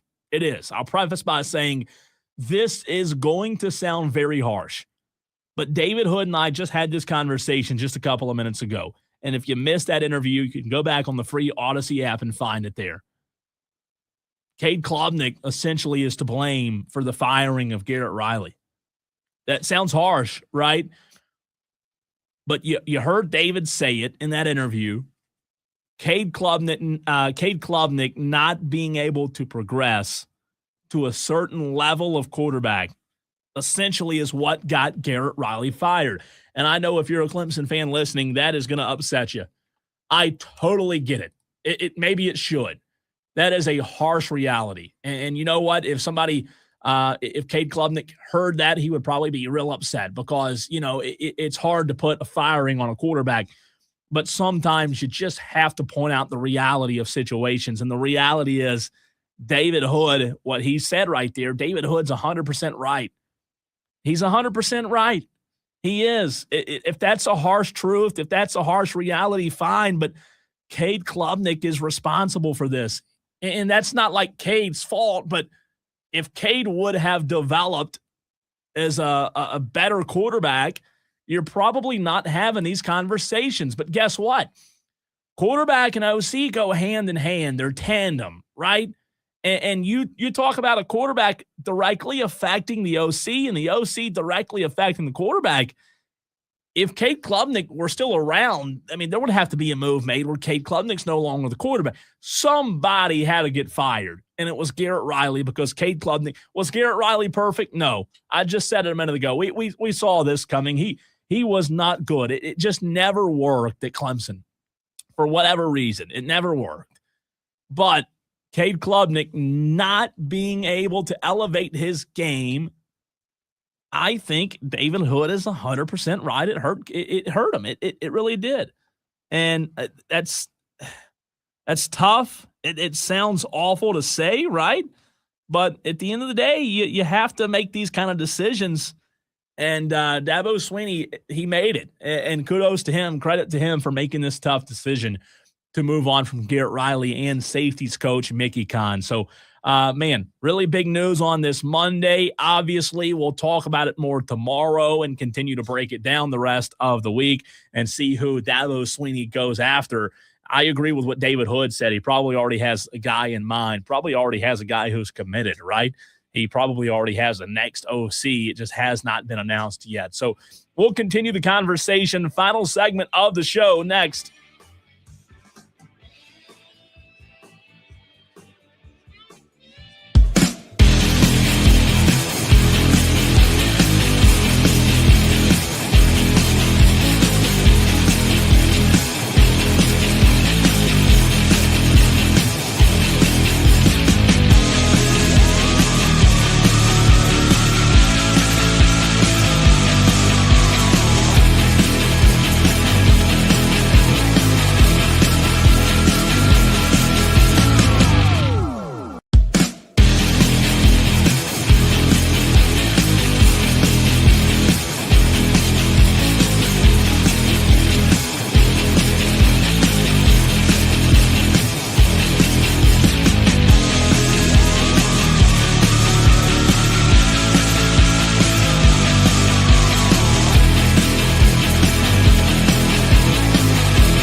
longer at Clemson.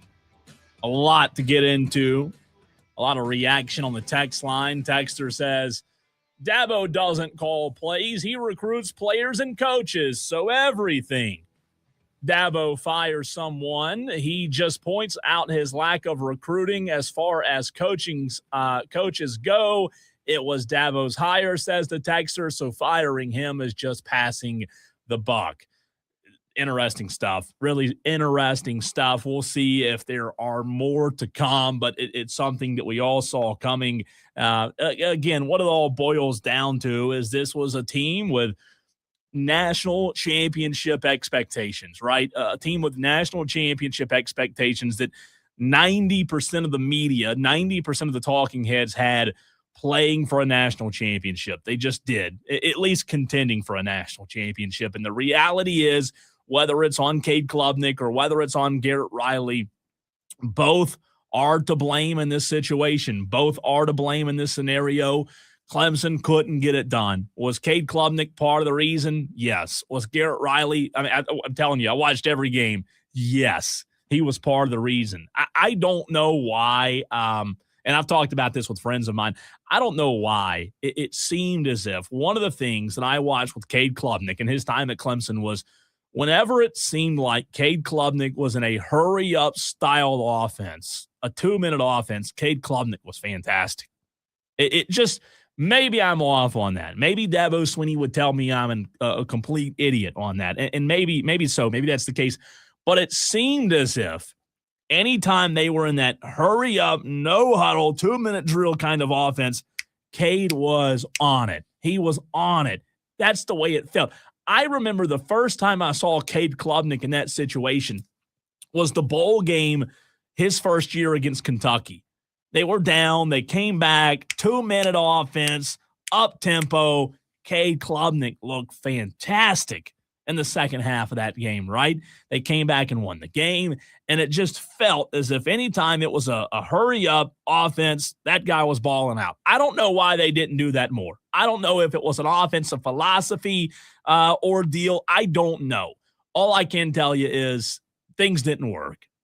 Cade deserves blame. Garrett Riley deserves blame. David Hood said it. Ultimately, Cade's lack of development, Cade's inability to get better as a quarterback hurt Garrett Riley, and is probably a big reason as to why Dabo Swinney decided to pull the trigger on Garrett Riley. Now, on the safety side of the defense was horrible at times this year, right? And a lot of this has to do, guys, with Tom Allen coming in. Tom Allen, you know, he came into this football program not even a year ago, and Tom Allen probably wants to be able to bring some of his guys in or at least have some input and say. Mickey Conant, safeties coach, I don't know that ever panned out. Maybe this is a little bit late in terms of Mickey Conant being fired, but that never just kind of panned out the way people thought it would. I think that's another mistake that Dabo Swinney made, just a good old boy, good friend hire, right? I don't ever think that was a good hire to begin with. So I think that ultimately comes back to Dabo Swinney. The buck stops with him, right? And the failure of that is on Dabo Swinney. So a lot to break down. Ultimately, though, I do believe that Dabo Swinney made the right decision. Look, it is a very tough decision to make. There's no doubt about it. It's a tough decision to make. You don't want to have to fire a coach. It is what it is. I get it. But at the end of the day, we've said it a million times, Dabo Swinney's job is to win football games. And in the past couple of years, they backdoored their way in last year into the ACC championship game. They won that, which enabled them to win the ACC championship and go on to the CFP. They were a college football playoff team. So last year looked a lot better than it did in reality. But at the end of the day, I applaud Dabo Swinney. He made the right decision. And Garrett Riley may have been a great guy. His family may have been a great family. But at the end of the day, Dabo Swinney is getting paid millions of dollars, $11 million a year to win at the highest level. He's done it before. And maybe Dabo Swinney can find the right guy now. I think when he hired Garrett Riley, a lot of people thought that was going to be a really good hire. A lot of people thought that. It didn't turn out that way. So now, where does he go now? Where does he go now? Who does Dabo Swinney hire? We'll talk more about it tomorrow. A big show. Also, the best sports moments of 2025, Tolos. Do we do that tomorrow, or do you want to wait until Wednesday, New Year's Eve? We'll do that. See you tomorrow right here on the Fan Upstate.